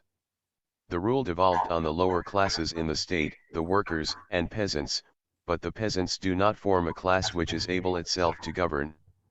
They willingly permitted themselves to be led by a proletarian party, which promised them immediate peace, at whatever price, and immediate satisfaction of their land hunger. The masses of the proletariat rallied to the same party, which promised them peace and bread. Thus the Bolshevist party gained the strength which enabled it to seize political power. Did this not mean that at length the prerequisite was obtained which Mann and Engels had postulated for the coming of socialism, viz., the conquest of political power by the proletariat? In truth, economic theory discountenanced the idea that socialist production was realizable at once under the social conditions of Russia, and not less unfavorable to it was the practical confirmation of this theory, that the new regime in no way signified the sole rule of the proletariat, but the rule of a coalition of proletarian and peasant elements, which left each section free to behave as it liked on its own territory. The proletariat put nothing in the way of the peasants as regards the land, and peasants put no obstacle in the way of proletariat as regards the factories. Nonetheless, a socialist party had become the ruler in a great state, for the first time in the world's history. Certainly a colossal and, for the fighting proletariat, a glorious event. But for what can a socialist party use its power except to bring about socialism? It must at once proceed to do so, and, without thought or regard, clear out of the way all obstacles which confront it. If democracy thereby comes in conflict with the new regime, which, in spite of the great popularity which it so quickly won, cannot dispose of a majority of the votes in the empire, then so much the worse for democracy. Then it must be replaced by dictatorship, which is all the easier to accomplish, as the people's freedom is quite a new thing in Russia, and as yet has struck no deep roots amongst the masses of the people. It was now the task of dictatorship to bring about socialism. This object lesson must not only suffice for the elements in its own country which are still in opposition, but must also compel the proletariat of other capitalist countries to imitation, and provoke them to revolution. This was assuredly a train of thought of outstanding boldness and fascinating glamour for every proletarian and every socialist. What we have struggled for during half a century, what we have so often thought ourselves to be near, what has always again evaded us, is at length going to be accomplished. No wonder that the proletarians of all countries have hailed Bolshevism. The reality of proletarian rule weighs heavier in the scale than theoretical considerations. And that consciousness of victory is still more strengthened by mutual ignorance of the conditions of the neighbor. It is only possible for a few to study foreign countries, and the majority believe that in foreign countries it is at bottom the same as with us, and when this is not believed, very fantastic ideas about foreigners are entertained. Consequently, we have the convenient conception that everywhere the same imperialism prevails, and also the conviction of the Russian socialists that the political revolution is as near to the peoples of Western Europe as it is in Russia, and, on the other hand, the belief that the conditions necessary for socialism exist in Russia as they do in Western Europe. What happened, once the army had been dissolved and the assembly had been proscribed, was only the consequence of the step that had been taken. All this is very understandable, if not exactly encouraging. On the other hand, it is not so conceivable why our Bolshevist comrades do not explain their measures on the ground of the peculiar situation in Russia, and justify them in the light of the pressure of the special circumstances, which, according to their notions, left no choice but dictatorship or abdication. They went beyond this by formulating quite a new theory, on which they based their measures, and for which they claimed universal application. For us the explanation of this is to be found in one of their characteristics, for which we should have great sympathy, viz., their great interest in theory. The Bolshevists are Marxists, and have inspired the proletarian sections coming under their influence with great enthusiasm for Marxism. Their dictatorship, however, is in contradiction to the Marxist teaching that no people can overcome the obstacles offered by the successive phases of their development by a jump, or by legal enactment. How is it that they find a Marxist foundation for their proceedings?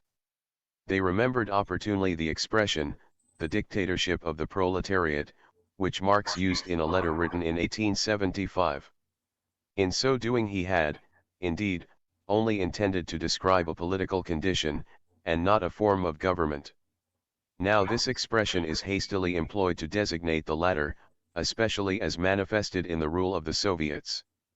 Now if Marx had somewhere said that under certain circumstances things might come to a dictatorship of the proletariat, he has described this condition as one unavoidable for the transition to socialism. In fact, as he declared, almost at the same time that in countries like England and America a peaceful transition to socialism was possible, which would only be on the basis of democracy and not of dictatorship, he has also shown that he did not mean by dictatorship the suspension of democracy. Yet this does not disconcert the champions of dictatorship. As Marx once stated that the dictatorship of the proletariat might be unavoidable, so they announced that the Soviet Constitution, and the disfranchising of its opponents, was recognized by Marx himself as the form of government corresponding to the nature of the proletariat, and indissolubly bound up with its rule. As such it must last as long as the rule of the proletariat itself, and until socialism is generally accomplished and all class distinctions have disappeared. In this sense dictatorship does not appear to be a transitory emergency measure, which, so soon as calmer times have set in, will again give place to democracy, but as a condition for the long duration of which we must adapt ourselves. This interpretation is confirmed by Theses 9 and 10 respecting the social revolution, which state 9. Hitherto, the necessity of the dictatorship of the proletariat was taught, without inquiring as to the form it would take. The Russian Socialist Revolution has discovered this form. It is the form of the Soviet Republic as the type of the permanent dictatorship of the proletariat and, in Russia, of the poorer classes of peasants. It is therefore necessary to make the following remarks. We are speaking now, not of a passing phenomenon, in the narrower sense of the word, but of a particular form of the state during the whole historical epoch. What needs now to be done is to organize a new form of the state, and this is not to be confused with special measures directed against the bourgeoisie, which are only functions of a special state organization appropriate to the colossal tasks and struggle. 10. The proletarian dictatorship accordingly consists, so to speak, in a permanent state of war against the bourgeoisie. It is also quite clear that all those who cry out about the violence of the communists completely forget what dictatorship really is. The revolution itself is an act of naked force. The word dictatorship signifies in all languages nothing less than government by force. The class meaning of force is here important, for it furnishes the historical justification of revolutionary force. It is also quite obvious that the more difficult the situation of the revolution becomes, the sharper the dictatorship must be. From the above it is also apparent that dictatorship as a form of government is not only to be a permanent thing, but will also arise in all countries.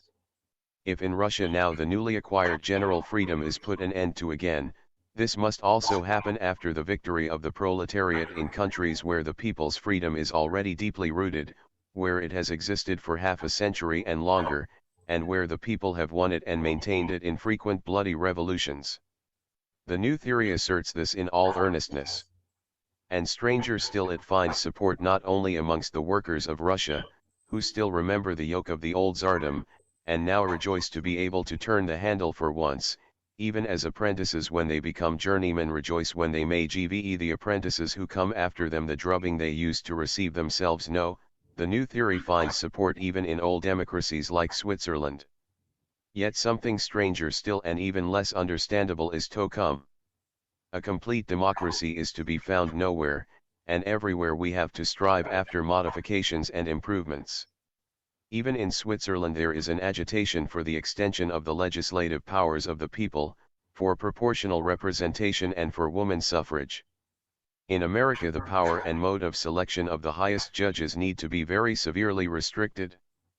Far greater are the demands that should be put forward by us in the great bureaucratic and militarist states in the interests of democracy.